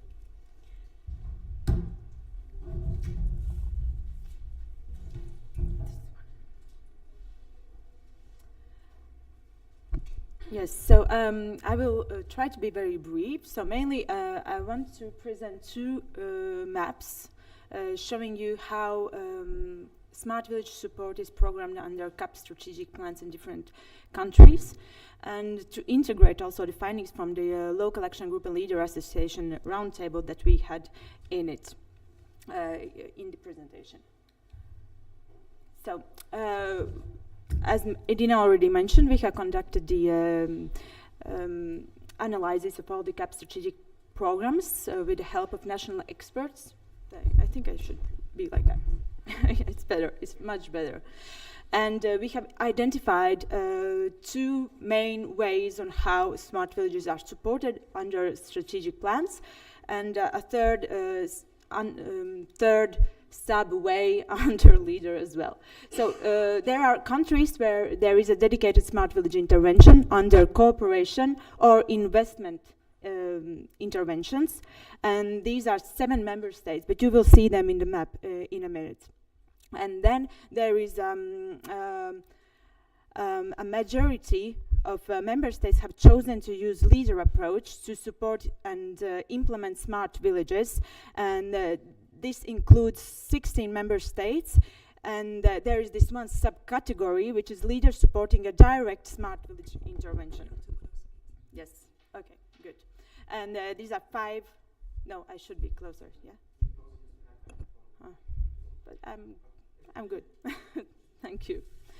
And this is not really surprising that member states have chosen to support smart villages through the leader intervention, because the community-led local development and smart village approach have a lot of similarities, and that's what also we discussed on our roundtable, that these similarities between both approaches is a good thing, because local action groups can support smart villages to emerge and support communities to self-organize, as well as support with concrete funding for projects. But there is also this difficulty because some of the member states are in difficulties to really distinguish two principles. So the question is, that was raised by Ryan, is weren't we already smart? Why should we become smart now? We are already smart in our actions in implementing somehow the community-led local development. Yes, so I will go straight away to the dedicated interventions. So as I told, it is under cooperation or investment intervention, and you can see the different countries. So the lighter blue is the cooperation intervention, and investment intervention is darker blue. And often, not often, but in 5 cases, these investment interventions and also cooperation intervention, it can happen, are supported through the leader as well.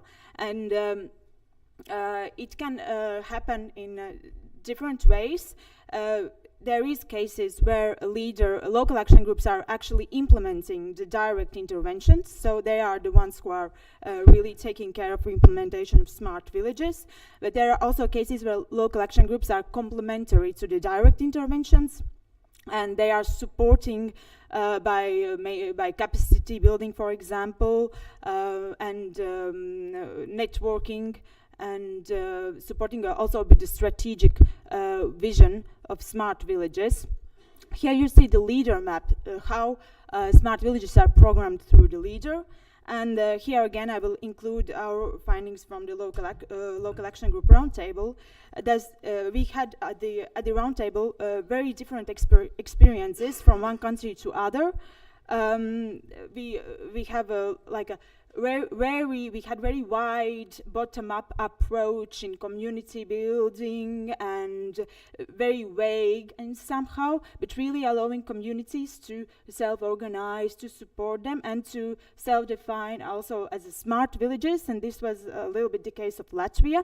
And then we went to the other extreme, where it was the case of Croatia, where there is kind of very strict checkboxes on how when the smart village is really smart, and it's more a project-based, very strict approach. If the project is addressing, for example, the climate change issues, then it's an innovative project and it gets smart. So we have both different extremes, I would say, and we see that also in the programmation of smart villages under the leader. There are a few countries where it is better explained with some support intensity increase, or some more concrete details on how it will be implemented.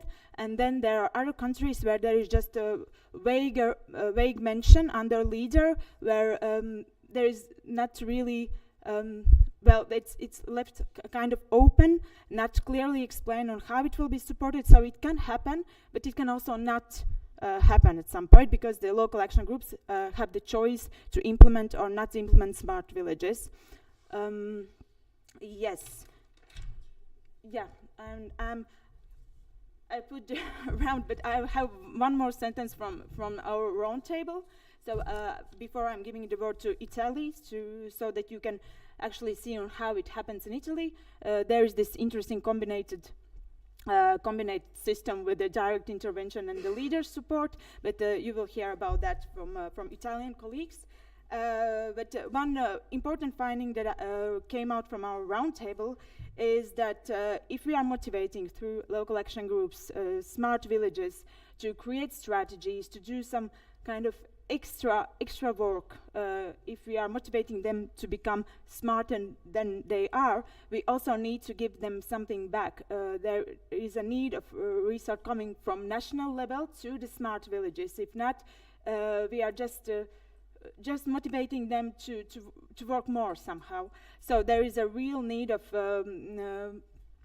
increasing knowledge also at national level, and to create this willingness of national level to support the smart villages with concrete funding, concrete tools, and that's, I think, one of the main messages that came out from the local action group table. So thank you, and yes, we invite colleagues from Italy to come present their story.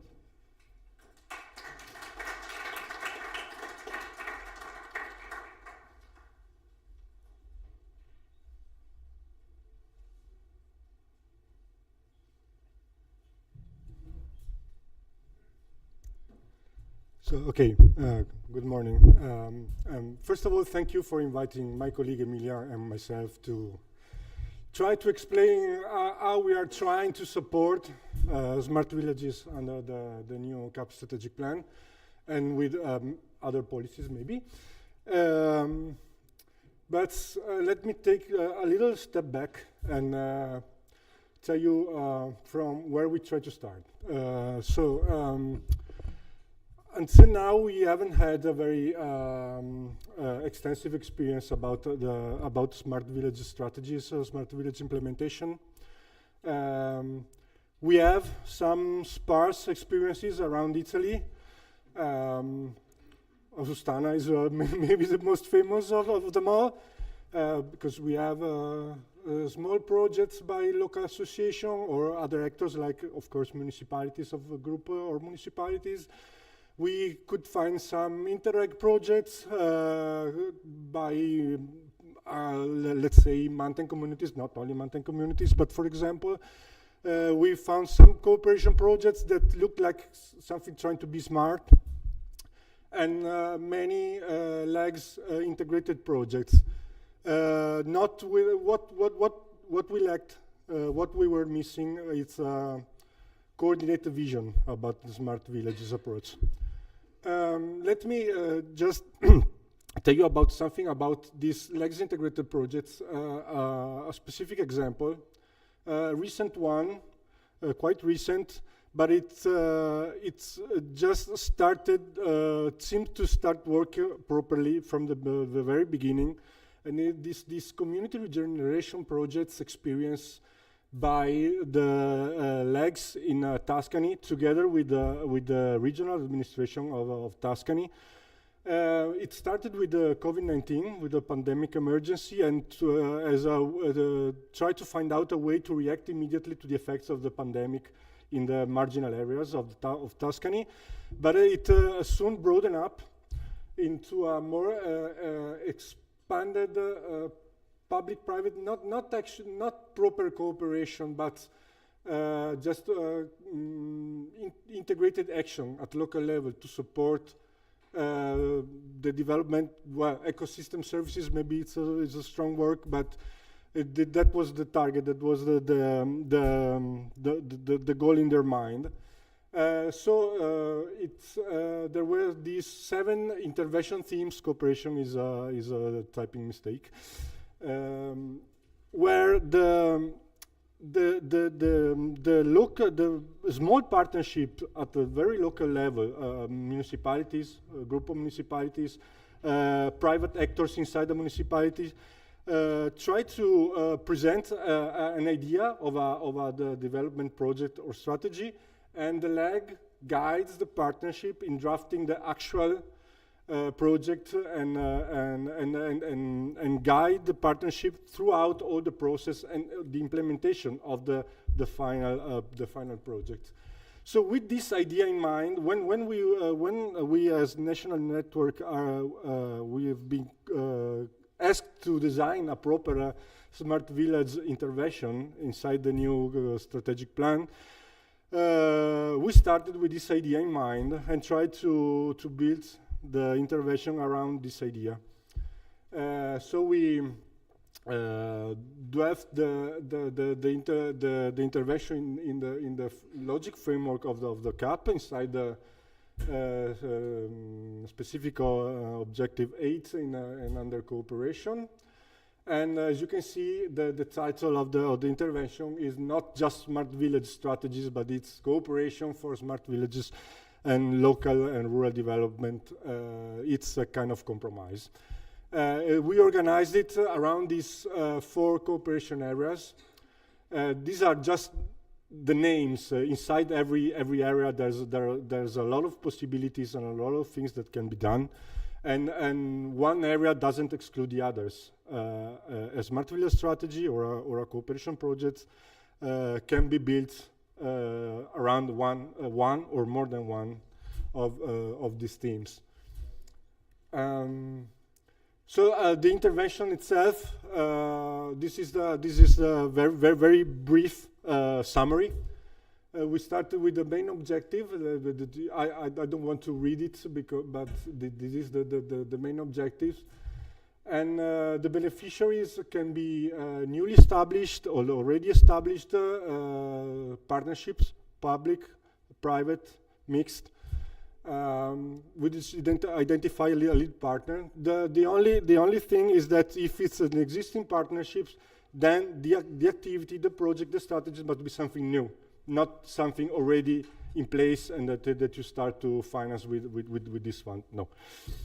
There are 2 possible ways of support these projects. It's or with a global grant. So the smart village intervention covers both the cost of the functioning of the partnerships and all the direct costs related to investments and all the other costs that are needed to implement the project or the strategy. This, of course, can be the case of rather small projects, or the smart village intervention can cover just the cooperation costs, so administrative and running costs and promotion and communication, and the other costs can be covered picking up other intervention inside the CAP strategic plan or even outside, if there are other funds, other policies that can be used.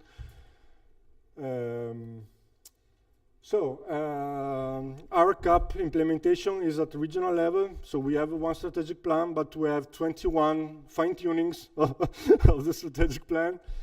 So this intervention, as you have seen with the presentation before mine, will be activated by 10 regional administration with a total amount of 64.5 million euros.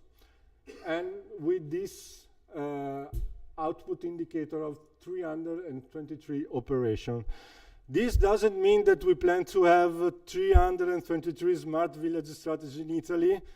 Why? Because, as I told you, this is not just a smart village intervention, but it's also a cooperation intervention that includes also other forms of cooperation that once were under Measure 16 and now are inside this intervention.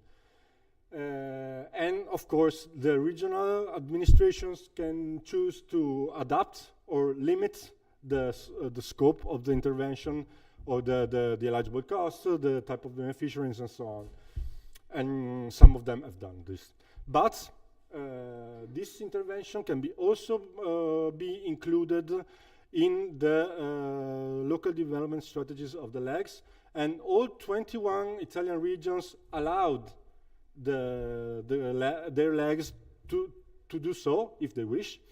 And we know that most of them are doing this. Not all the local strategies have been submitted or approved so far, but we do know that most of them are implementing this. Those 74 million don't include the budget that will be allocated by the LEGs. So what we have done as a rural network, as I told you, we almost started from scratch because we didn't have proper smart villages strategies approach to look at. So we started to look around, and we launched some initiatives. The biggest one is this Smart Rural Lab, when we try to work with together with Forum Leader. That is a big association of Italian legs born to exchange experiences and debate on local development. And we try to organize workshops and webinars to exchange experiences and find good practices, and collect practices and documents, and produce catalogs of previous experiences and some methodological guides. The main target of this kind of activity are the legs, because we knew in advance that from the discussion with the regions, that the main form of implementation of the smart villages would have been legs. So we concentrated on them. But of course, we're not trying to exclude other stakeholders. So we hope, and we do believe that the outcomes of this kind of activity will support also the other local actors who want to engage in designing smart village strategies. Here are very few examples of all the experiences we have found in our searching. None of them smart village strategy, probably, but all examples of smart actions to draw inspirations from. So this is an experience from a couple of municipalities in a lags area in the south of Italy. They implement a system of telemedicine in their territory to address fragile people in their territory. The other one, based on on the theme of tourism, is quite recent, but also quickly became famous experience in Calabria. This is born from a non-profit association of hikers in the territory, who knew this marginal mountain area between two very frequented tourism locations in the sea. This is the mountain area in between, and they had the idea of connect this path to create one long path between the two seas, and connecting the marginal villages that now are being revitalized by this new tourist experience, and with some simple yet efficient digital instruments to assist the hikers and to promote the initiative. Or another example of using the digital world is to create a more efficient and effective supply chains in the forest wood field. This is again some municipalities in a lags territory. We built all this digital system to manage the forests of the area, from the digital mapping to the implementation of the fellings and all trying to understand the value of the ecosystem services provided by the forest. And then the last one is an example of a municipality in the very north of Italy, close to Austria border, that built this with the emissions reduction in mind. Build this system of connection of all the energetic supplies into just one single managed system. So electricity with photovoltaic, hydroelectric, and so on. Heating with biogas owned by local farmers and breeders, and biomass plant owned by the municipality, and with the local filling it. So just examples. This is what can be done with the CAP strategic plan. What we think we can be done with the strategic plan. We had a few other policies in Italy. Maybe this one is the one you have heard most. But what is an inner area? An inner area basically is an area characterized by not adequate offer of or access to the fundamental services, hospitals, schools, transport systems, which has lots of natural assets, but not the tools to use these assets, and low population density because of depopulation. We all know about marginal areas depopulation. And based on lots of indicators that have been built, we found that 60% of the national territory is an inner area in Italy.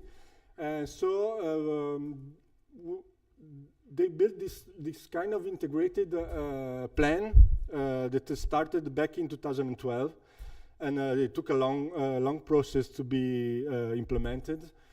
It has a multi-level governance from the national to the very local, and with a lot of resources, because we have 600 million of national resources plus resources comes from regional funds and social funds and so on. And so far there are 72 areas, inner areas selected, and with a strategy. And as you can see from the structures of this initiative, it's something that has a lot of in common with LEADER, with what happens with LEGS, with the local strategies, and there are also some overlappings in terms of the territory, because some inner areas are inside the LEGS, and this causes also some problems in the management of the different strategies in the same territory, because the very local actors and the very local stakeholders sometimes had some confusion about who was running what. Okay, and this is more unclear with this new programming period, because the EAFRD, the Agricultural Fund, is outside the partnership agreement. So there's no clear understanding of how these two different instruments can connect. And the very last one is the National Recovery Plan, which has a lot of intervention on digitalization of rural and marginal areas. And there is also this line of intervention based on the rural villages, on the revitalization of rural villages, with two kind of projects. One bigger with just 21 villages selected directly by the regions, one per region, and a lot of other projects which are directly proposed by the municipalities. Okay, this is another maybe instrument to fulfill smart village concept. This is just to summarize it up. Sorry for the small print. But what is clear is that we need further discussion and analysis on the implementation of smart villages, because we are really starting, and so this is just what our way of trying to start. But that's why we are here today. Also for the measurement side, because my colleague before me talked about who already quantified R40. We tried to, but we realized that we need some more indicators, because also R40 is not enough for us. And yeah, that's all, I think.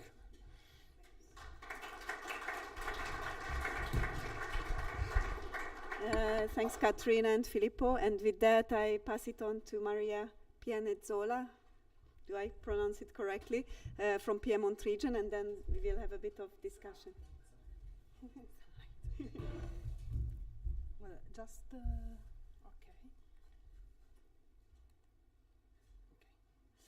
Well, thank you very much, and Good morning to all. I thank the organization for this opportunity. I'm here to represent my leg, Tradizione delle Terre Occitane, and the region, the Piedmont region too, because for us it's all new. I am here to learn, not to explain in reality. And because in Piedmont we haven't used smart villages in the past, and it's really a work in progress for us.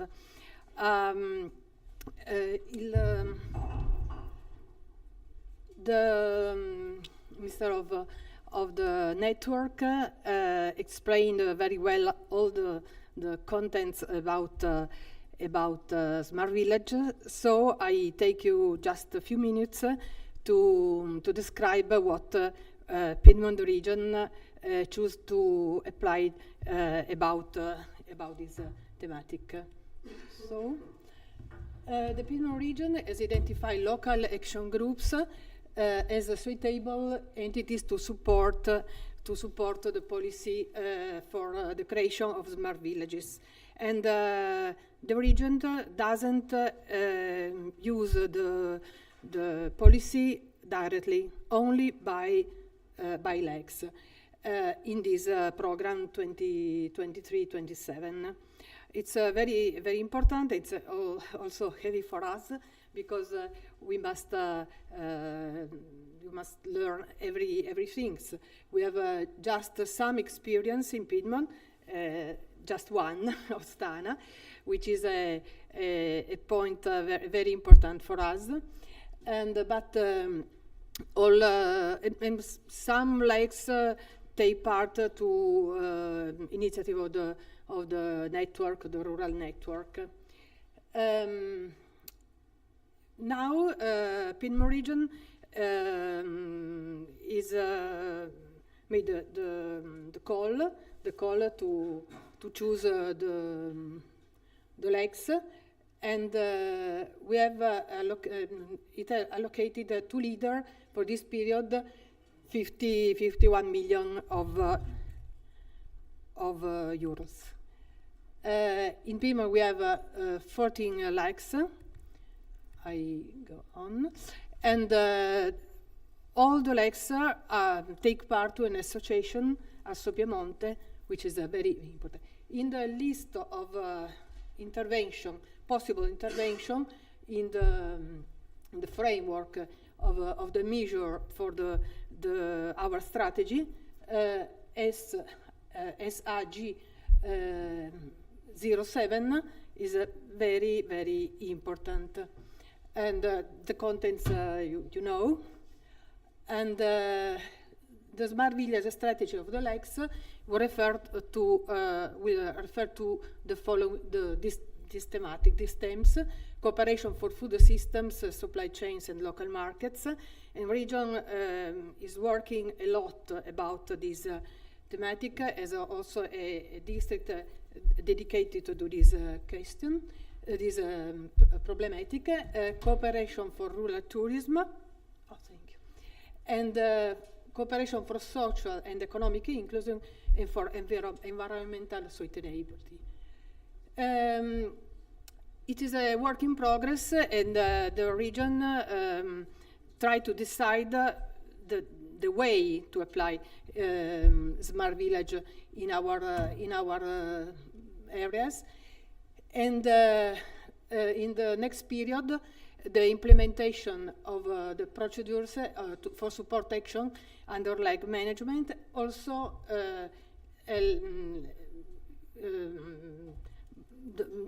the way to use the action through a call of proposals.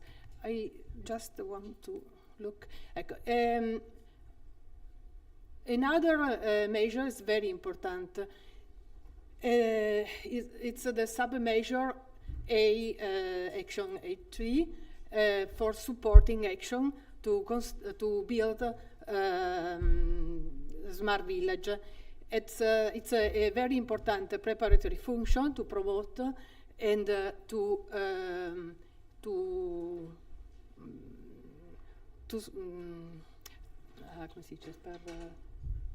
promote the approach of smart village.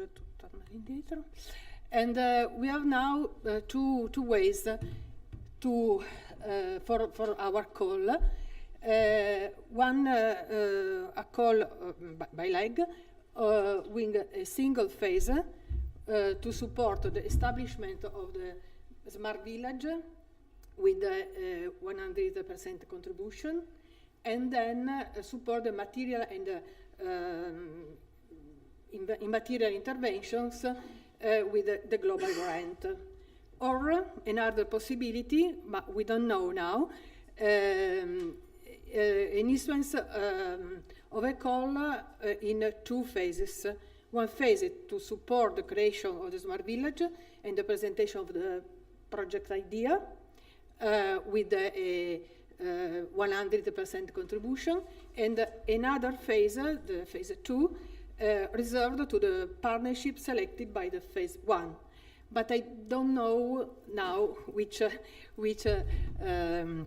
modality the region will decide.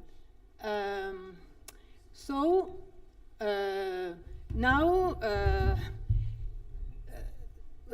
14 legs presented our its a strategy, and for if it's right, the news, 11 legs over 14 included in the LDS action SIG 07 for the support of smart village.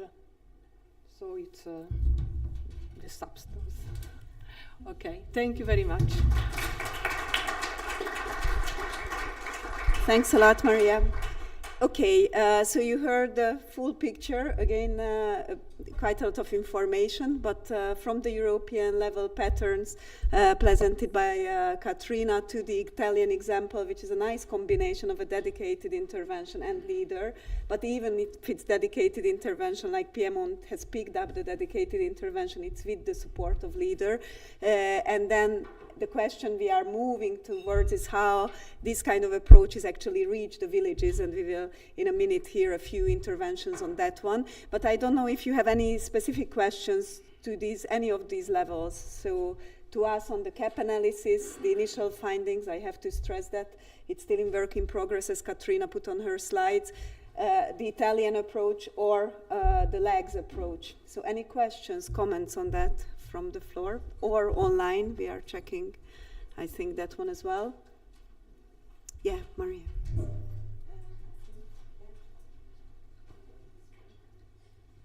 Yes, I have just one question about the presentation of Italy. You refer to to the contribution from EIFRD, etc., and then you mentioned that in some cases you have contribution from national and also from other EU sources. So I just wanted to know if you can tell us what are these other EU sources that you are using. Thanks.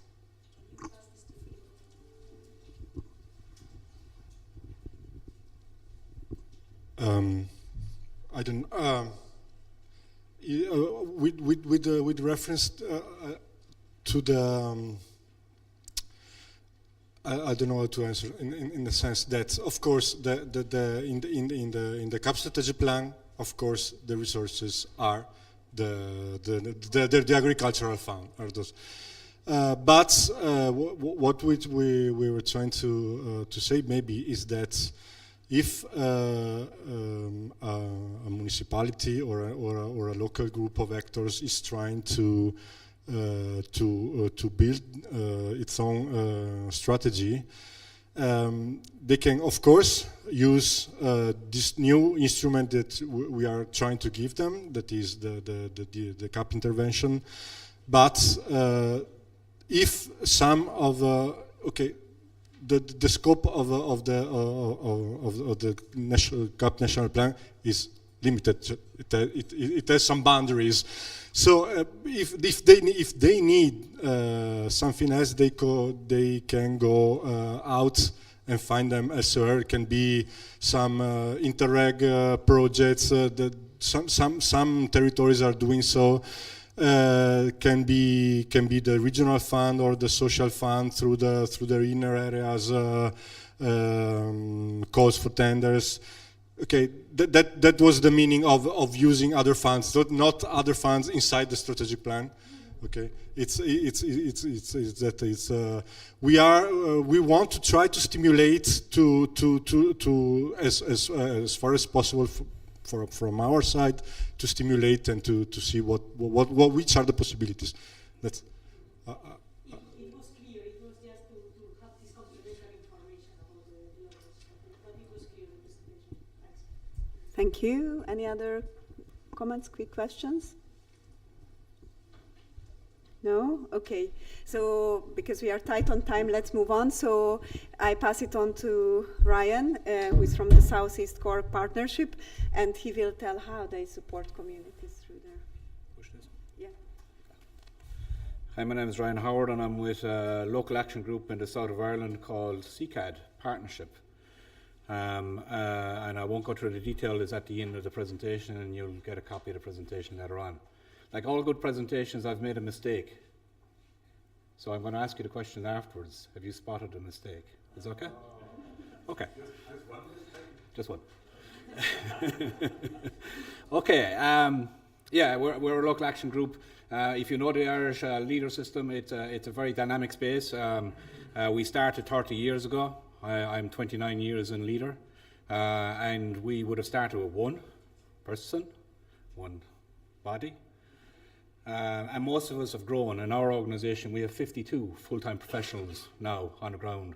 We have engineers, we have ecologists, we have community scientists, we have economists, we have administrators, accountants. We have people who are there to help. That's our job, is to help. Not do, but to help. It make sense? Yeah, that's what we try to see ourselves doing. So hopefully, in the next couple of minutes, I'm going to try to talk about how smart that means, you know, what it means to be leader in that context. And I'm pressing the wrong button, or something's not happening. Thank you, Paul. You can push on there. So you're going to see that core slide each time. It's going to keep coming back to you because there is a number of different headings that we'll do with Paul if you push again. Basically, the question here is about involving everybody, involving people from a bottom up, and that's what leaders trying to do. If we keep going. Thank you. Sorry about this. I'm not very good.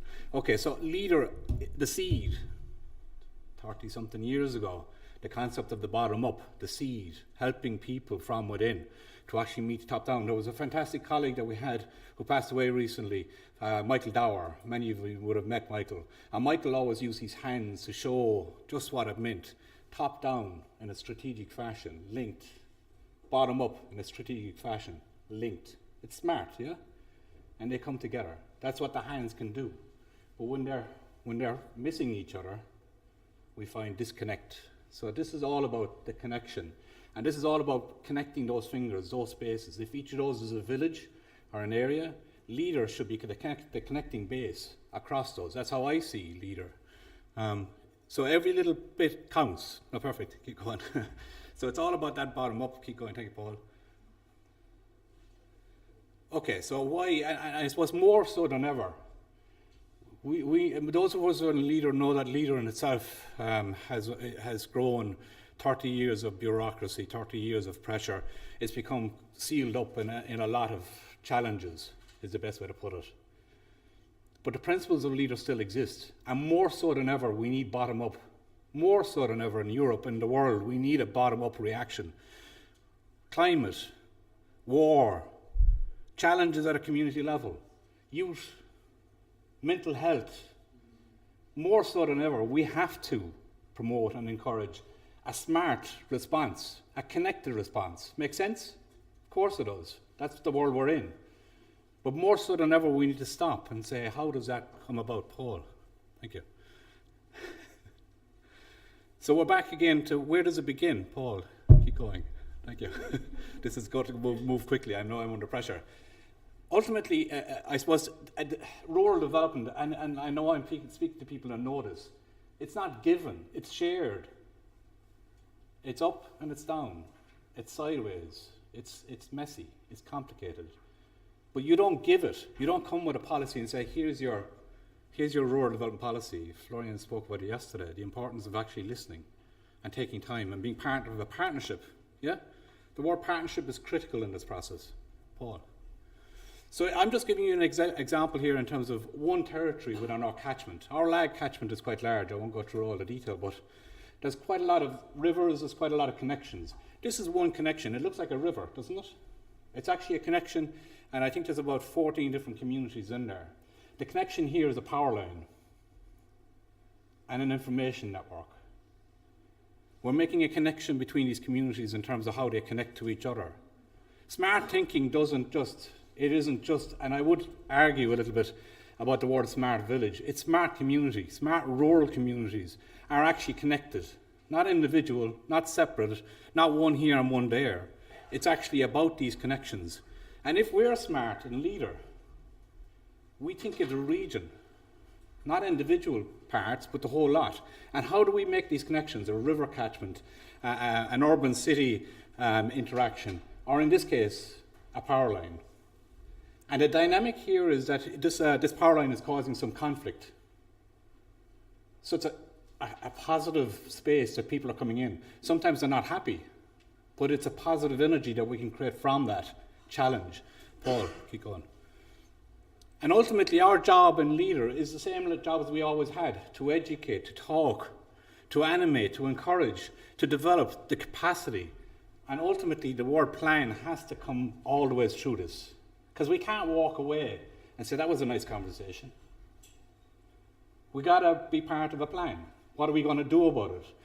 Paul, if you keep going, and keep repeating the process. Keep going again, thank you. So ultimately, this is all about the question of, can you actually be smart without a plan? I think I know the answer. And the little words that are down here at the bottom are important to me. Planning is bringing the future into the present so that you can do something about it now. You know how many times we give out about, who that building over there, or that nobody, you know what I mean? We argue after the fact. But we must, in the process of being smart, keep looking out there into the horizon, because if we want to be part of the horizon, our children or whatever, and we're just stuck if we're looking down the whole time, or complaining about what the past is, this is never going to be smart. We're never going to get there. Paul, thank you. So community-led planning, I suppose I've used words here which are around society, public sector, private sector, and academia. Again, many of you who would have known me over the years, I'm very much into innovation. And there's this thing called the quadruple helix of innovation. For years, innovation was thought to be a private sector or an academic thing. But actually, it's real innovation comes from these four partners. And civic society, us as a body, need leadership. We need professionalism. We need support. And that's what I believe leader should be. The leader lag must be. Or even in terms of smart planning. We talked about resources. There's resources out there in terms of funds, etc. But the person on the ground to help that community to actually act to maximize that resource, that's often what's missing. Does that make sense? I see it the whole time. People, doing their best, but they're struggling because they're in families. They've got to drive every day. The kid is in the middle. All this is going on. So if we want to really drive innovation in a quadruple helix, we need to invest in, Maria, bring us back to the Commission. We need to invest in those drivers. And I believe within the leader lags, and maybe other structures, but particularly within leader lags, we have an independent, respected place for that investment to happen, in order for the smart investment to then come from the bottom up. If we keep going, Paul. And ultimately, legacy impacts, and that's what we're looking at, legacy, out there. What do we want to do about climate, other than talk? What do we want to do about youth challenges, mental health, other than talk and policy? If we want to do something, and if we want to have legacy, we've got to be thinking both in terms of way onto the horizon and also right now. We spoke about, I think, in Latvia, the idea of the badge, recognizing the smart villages, really good. But what immediately can we do as a result of that work? How does that community feel different? How does it kind of bring itself onto the next day, onto the next stage, onto the next process? How do we celebrate? How do we celebrate? And how do we reward that thinking? It's nice to have a day out and to dress up, but we need more to be smart. Keep going there, Paul. Keep going, thank you. And I'm going to just stop now because I know Idina's probably going to pull my... So ultimately, LAGs themselves, local action groups, need to also be smart. We need to think of ourselves as a smart village. We need to reflect our community, not just be part of, not one corner of, but a reflection of our community if we want to be smart. And I'm going to finish up with CCAT, if I can just one more slide. So in our organisation, we started as a leader lag. We are still a leader lag. But leader reflects some of our work. It doesn't reflect all of our community. So we got smart, we extended, we expanded, we got into social, we got into environmental, we got into design and thinking. We got into spaces that leader cannot resource because the community often has needs that are far beyond what a leader strategy can actually deliver. So it's important for us as LAGs, and one last slide, these basically, all these badges recognize a different part of what we are trying to do within our community to make connections that make sense. So when somebody walks through the door, we don't badge them leader or social or youth. We just say, can we help? Thank you.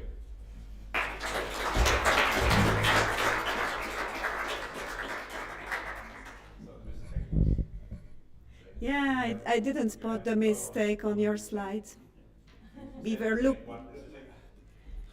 looking for the mistake on your That's slides. for later.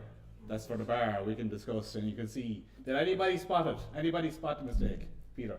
A map of the US. There you go. Under the connection of the US. But it was my inability technically to actually change the map from the US to a European map. Yes. Well done, Peter.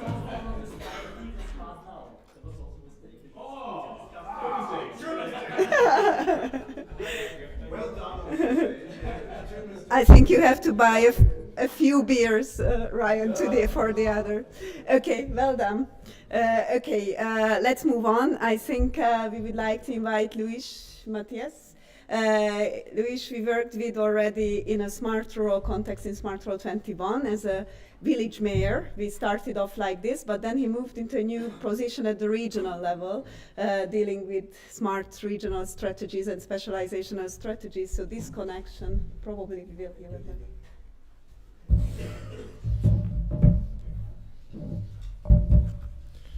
Okay. So Anita told me that I had 7 minutes. I would like to start with poetry from a Portuguese poet called Fernando Pessoa.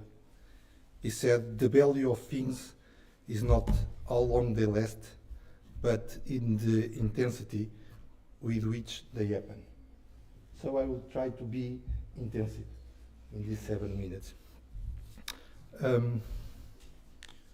I have a disclaimer to make. I was a lawyer, then a former mayor, so probably those who wish to leave the room, please do it. I will understand. Probably there's a hope for me because now I'm coordinator of this integrated development program. But I would like to start with a survey. Here, who lives in a village? 1, 2, 3, 4, 5. Okay, 5 persons. And who works in a village? 1, 2, 3, 4, 5, 6, 7 persons. Okay, so for me it's a little bit paradoxical because we are talking about rural world, rural development in a big city in the center of Europe. This is not what we listen about bottom-up approaches. So probably next meeting, Edina, in a real rural context. Why not in Portugal? Yes, it's an invitation. So, sorry.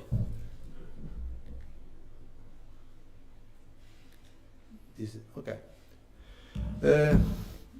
Pinhal Interior region is a territory where lives 171,000 inhabitants. But in fact, it's a territory that combines 24 municipalities, 5 municipal communities, 139 parishes, thousands of villages, many with fewer than 10 inhabitants. And this is in about 5,484 square kilometers, so it's a very low density territory. And this program, the revitalization program, started in June of 2017. Nearly 100 persons died in an apocalyptic forest fire in this region. As a mayor, I undertook the draw of a program tailored to the sustainable development of all the territory.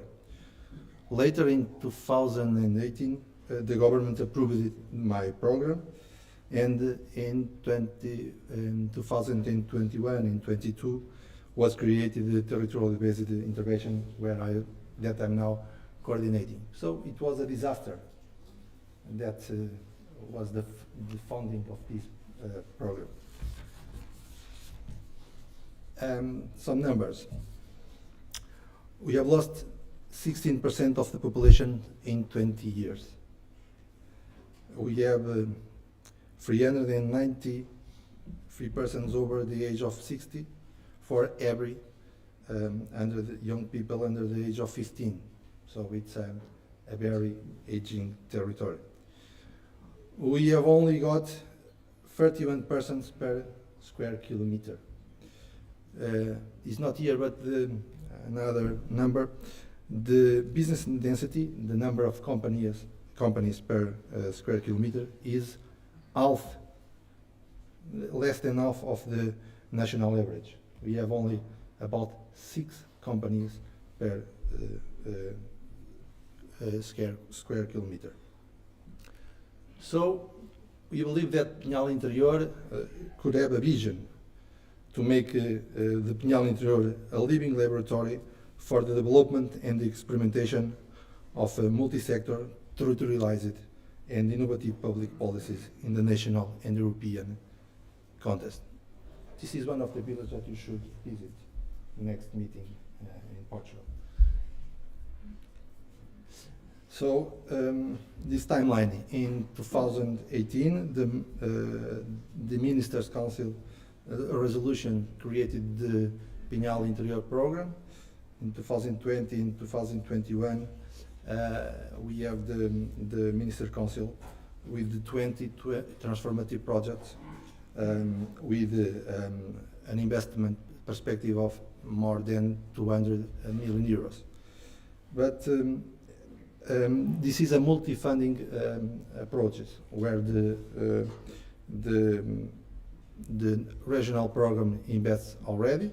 The Vice President of the Central Region is here, and he started this betting, putting some public funds in this approach. And of course, we are now searching for another funds. So the program has a holistic and integrated dimension. The implementation is carried out by several public and private entities, such as the local action groups, the LAGs, municipalities, or private or public associations. Our strategic vision is elaborated, of course, in a participatory process, aligning with the European bibliography. And probably in the future, we will include the Bible's recommendation of this Smart Rural 27 as a good practice. And we have already started a few years ago in 2 villages that we have submitted to the Smart Rural 21. The challenges that we have in front of us are not very different from the other municipalities or the other villages that are here represented. The sharp decline in the active population, the reduced competitiveness and diversification of the economic structure, the low capacity to attract talent and investment, the weak supply of service of general interest, lack of entrepreneurs and entrepreneurial initiatives. In fact, this is not just a challenge, it's a huge problem. And the biggest one is, of course, the demographic transition. We have 4 strategic pillars in our program. And in fact, it's based on 4 dimensions that want to make the Pinhal Interior region more resilient, more cohesive, more competitive, and more attractive. This is our strategic metrics that is aligned with 2 main programs linked with the Smart Village.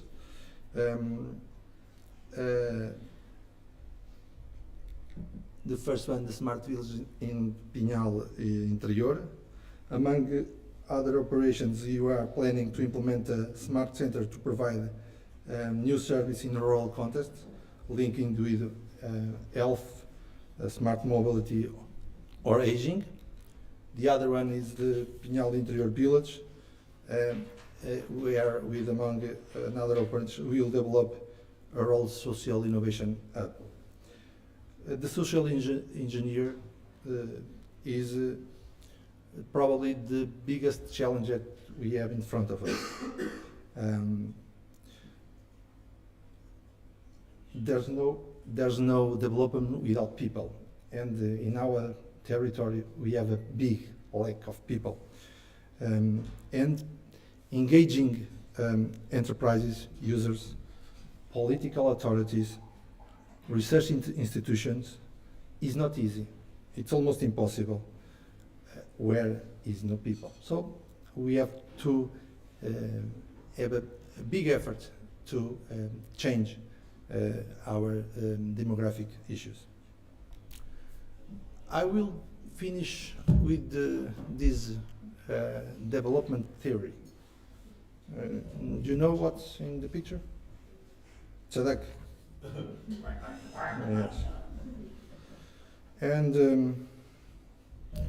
the duck, it's a very interesting animal, not only roasted, it's very interesting.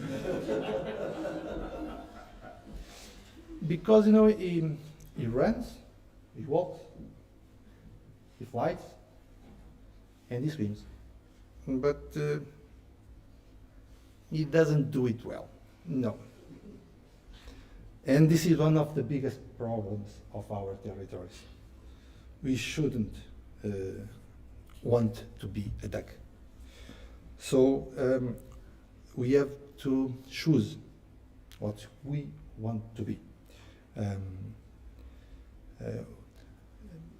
Want to be everything is the worst you can desire for your own territories. And then I have some final ideas. Put the local resources at the service of innovation, but put the innovation at the service of local resources. Working in rural areas is not working in urban areas. It's much different. Demographic transition is our biggest problem. It's big in Europe, it's bigger in rural areas. So we need to have new approaches. We must invest in the demographic diplomacy. Second, sustainable development must integrate urban and rural areas. The apartheid time is already past. Artificial intelligence, innovation, and digitalization are new opportunities to develop a rural territorial intelligence. A green, grey, and blue economy is a new economic order. Short food chain suppliers, carbon, water management, biodiversity, landscape preservation are essential to develop of rural areas. And see you in Portugal in a few months, I hope. And I live with Miguel Torga, a great writer, a man from the mountains, our man, but with great thinkings. Okay, thank you.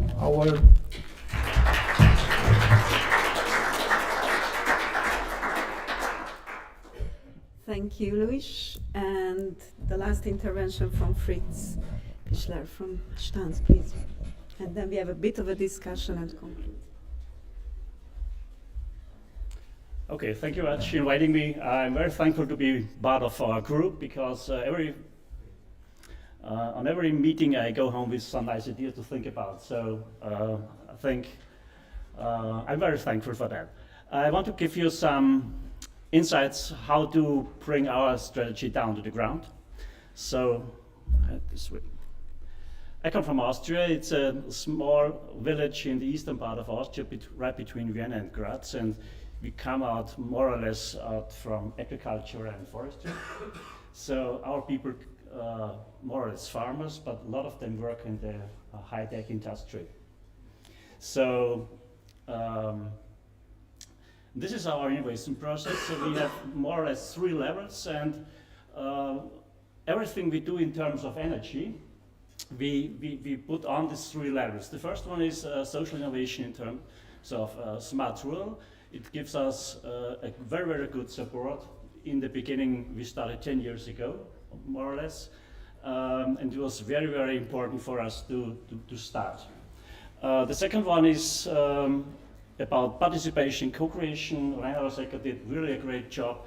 The thing is, when you don't get people engaged, that doesn't make sense. So to get people engaged is a process you have to do every day, but it works out very well in Stans. And the second level, the third level is technical innovation. We do some technical research to understand what's going on in our village. We are very proud that we are in the next period part of our local action group. We didn't do that in the last period. It was a mistake, yes. Because we did our first leader project, and it was, for us it was terrible, because we can't deal with all this bureaucratic stuff. So we had a running joke, never leader again.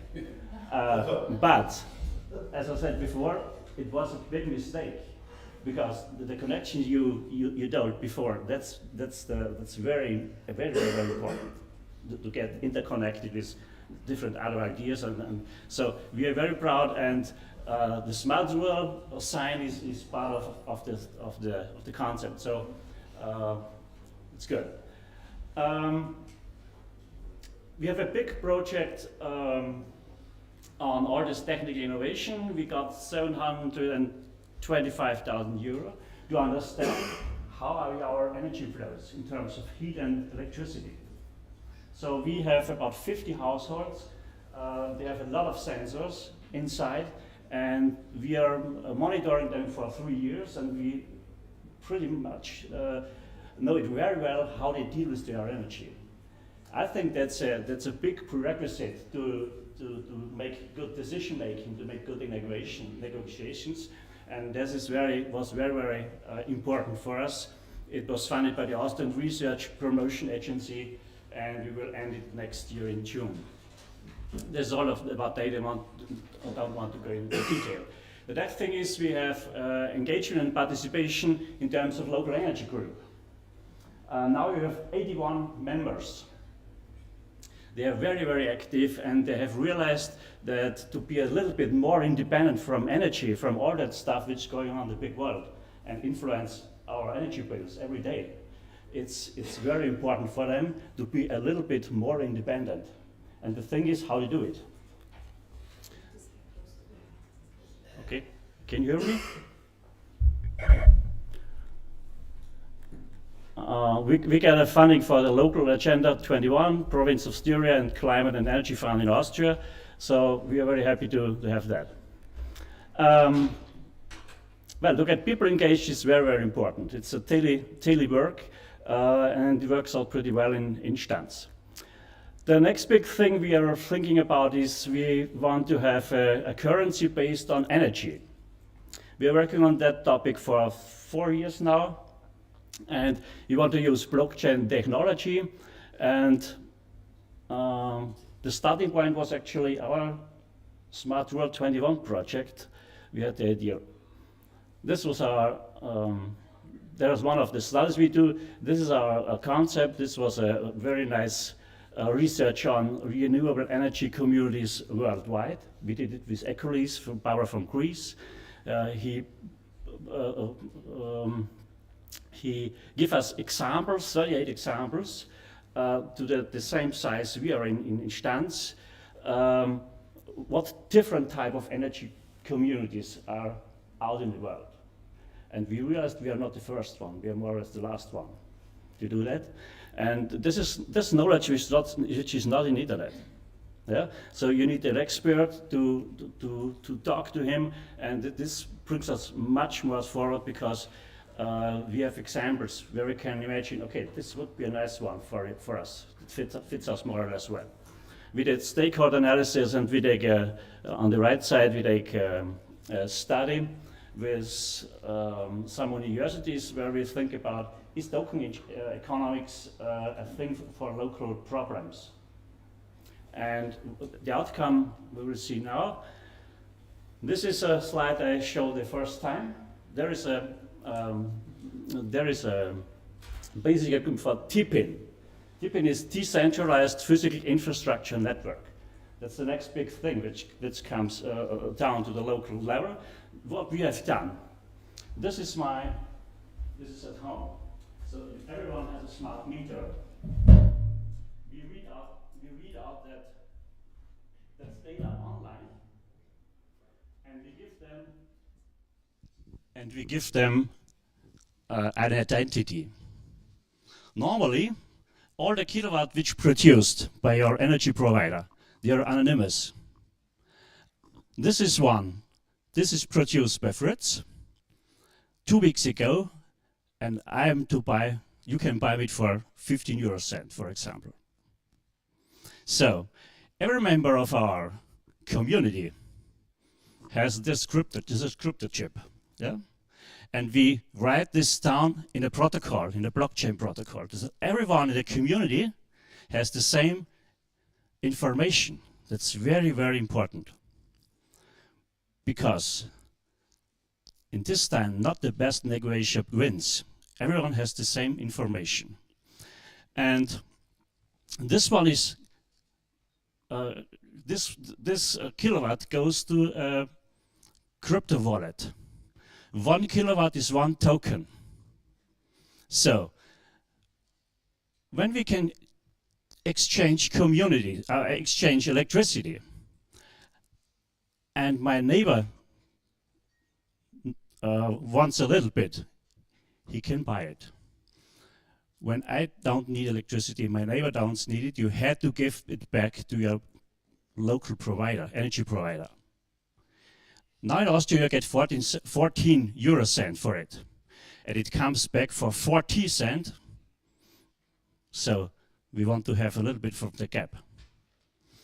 And the idea is not to give back it for 14 cent, to make incentives for the local currency. So with this wallet you can go to your grocery shop and you can buy a 6-pack of beer. Because the woman who is the boss there is always in our group. So that's a directly impact in our economy. And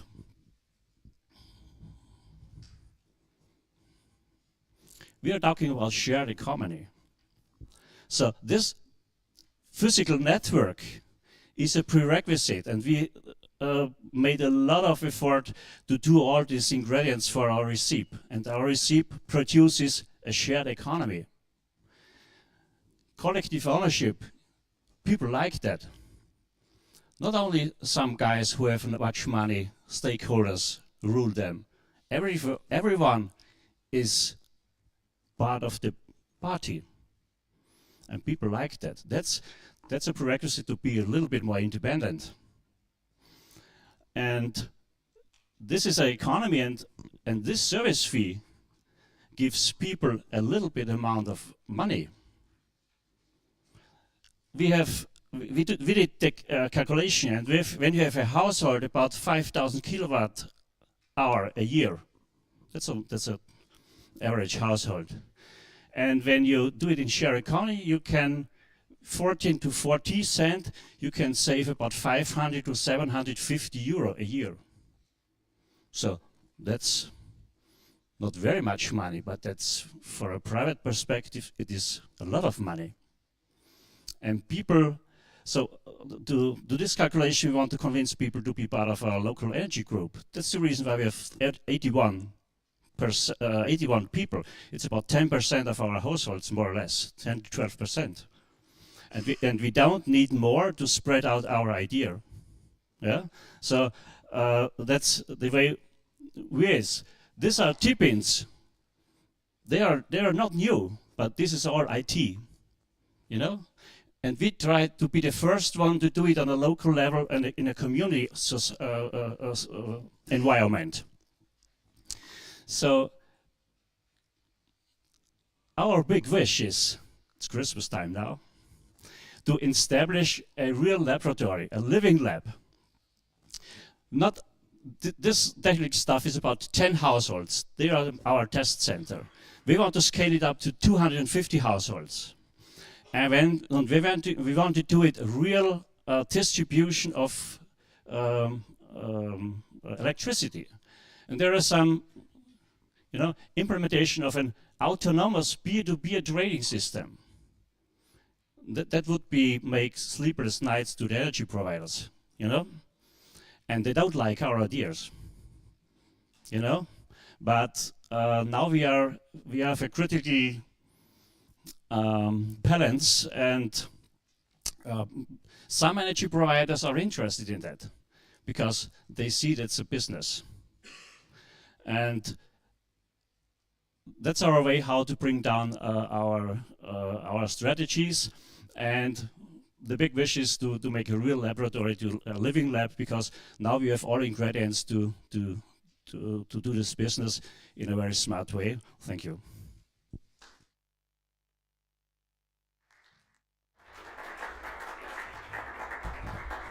Okay, thanks a lot. I think these were three very, very inspiring interventions towards the end, and unfortunately we have very limited time again to keep discussing, but I think we will have a chance to do that on the bus and so on. But maybe, I don't know if some colleagues, for instance from Ostana, would like to reflect on what you heard, or some reflections on the Italian approach, but also these local approaches, or it's too much to ask at this stage, or some ideas to have from you, or to close down this discussion.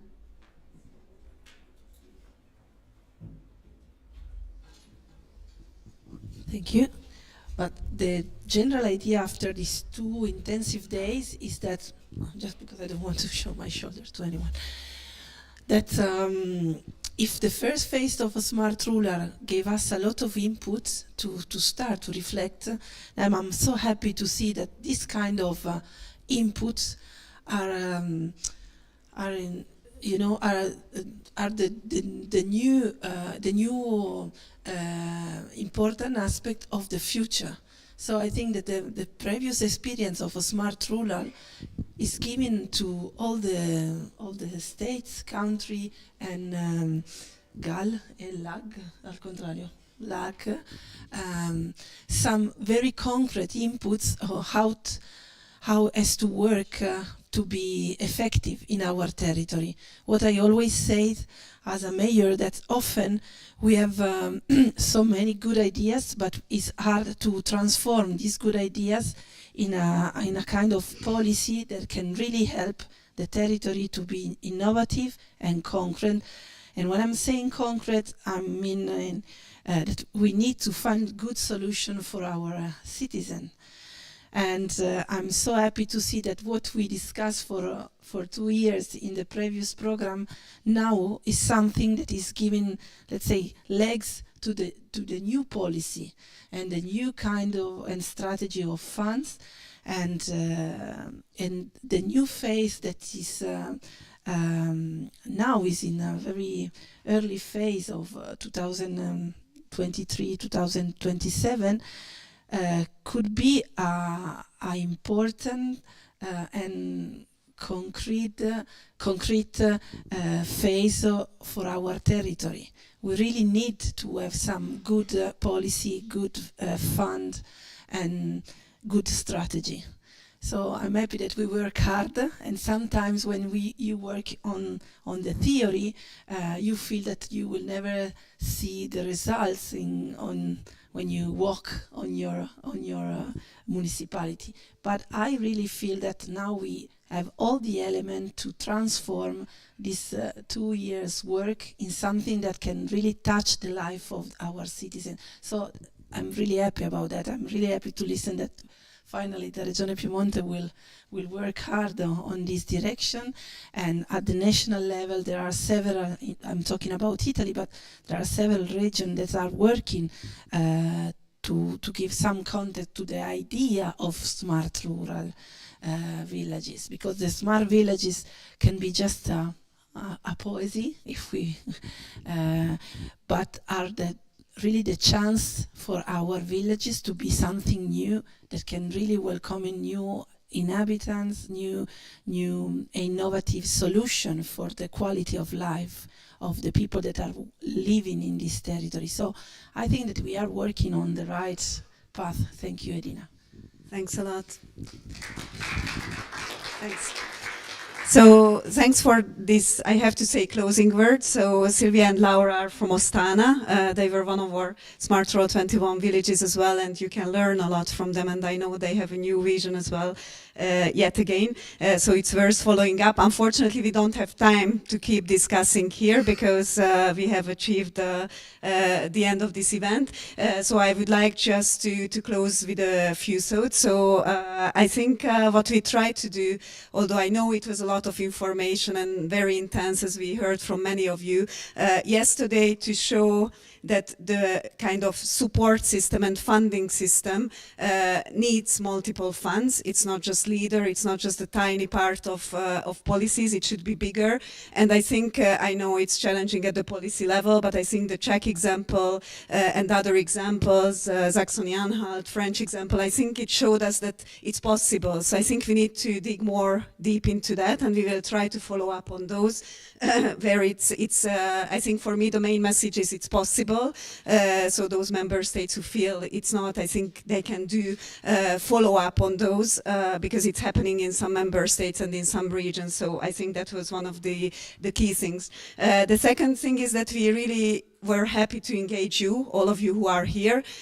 We consider you as part of this experiment of the Smart Villages Pilot Observatory. You could see that it's all levels, and hope we could bring something to each level because it's a mixture, and of course you've got different contexts and working contexts, but hopefully this engagement and connections, we feel it's important. So we want to continue with the national exchanges, and we want to continue with these European exchanges through this pilot observatory until the end of the project, which is May next year. The final event is likely to be in March next year. So this is for us is very important. And beside enabling this networking, which we really hope you enjoyed, we are also trying to provide guidance as much as we can. So as it was mentioned, we are doing this gap analysis to understand the landscape much better, but it also covers other policies a bit. And we collected ideas from you today again. We are working with different countries on a leg guidance for leader legs. We are working at national level and European level, and we are really sharing all this information. So that's the other purpose of for the remaining period of Smart Rural 27, to share what you have to enable this exchange of knowledge between you about these tools. So that's what we are trying to do and committed to do in the next period.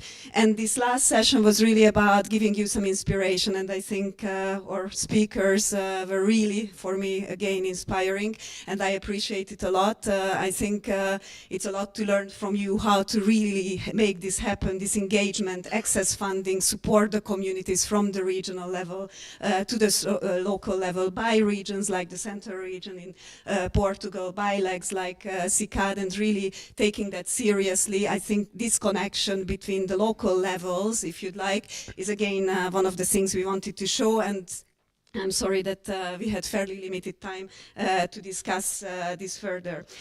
So these are the things we can offer, and we very much enjoyed working with you during these 2 days. It was a lot of information, but we hope you go away with a lot of inspiration. So thanks for all your participation and active listening and active contributions in the discussions. We really hope you enjoy that. And then the last part, which is a bit practical. So of course, we are now going for a field visit with those of you who can. I know some of you have to leave, but we are going to Mukazov, which is a Czech village nearby. Actually, most of our events are local. I have to say to Luis that I think this is a very exceptional one, where our priority was accessibility. Again, we explored rural locations, but the trade-off was difficult to be accessible and to maximize the discussion. So this is why we have it here. But here is your chance to visit a rural area. Hopefully you can all, or most of you can join us for that. So in practical terms, we are having lunch now, but please be aware it will be quite a short lunch. So we have to sharp be at the reception at 12:50, so 50, yeah? So you've got something like less than, or something like 40 minutes to eat. It's a bit of a rush. So if you cannot eat in such a short time, then don't start. If you want to come to the field visit. So we meet down there at 12:50. So thanks a lot for my colleagues who put a lot of effort into organizing this, Anita, Emesha, Katrina, and all the national experts who supported the discussions. So thank you for that, and thanks for the Commission for participating and supporting the project. And so there are going to be 2 buses. Okay, one of the bus is going to be the smaller one. This after the visit going to go straight to the airport. Is going to leave a bit earlier from Mukazov. So those of you who are going to the airport, please bring your bag. You can leave it at the bus and then take the same bus so you can go to the airport. And the other bus is going to stay a bit longer because then we are coming back to the Hotel Diplomat. So those ones who are going to at the airport, they are going to be at the airport around 5:15, latest like 5:30. Probably earlier, but we would like to leave this extra time, so we are making sure that you are at the airport on time to catch your flight. And the other ones, I think it takes more or less like 1 hour to get back. But I think those of you are coming back who anyway have the flights tomorrow. So. And another very important thing as well, if you're leaving, please leave your badges so we can recycle and save the environment. And maybe a very last note, I think big applause to Paul, who keeps supporting us in all the events. We much appreciate. We keep carrying him to all of our events now. He's part of our team. So thanks a lot for everybody's participation.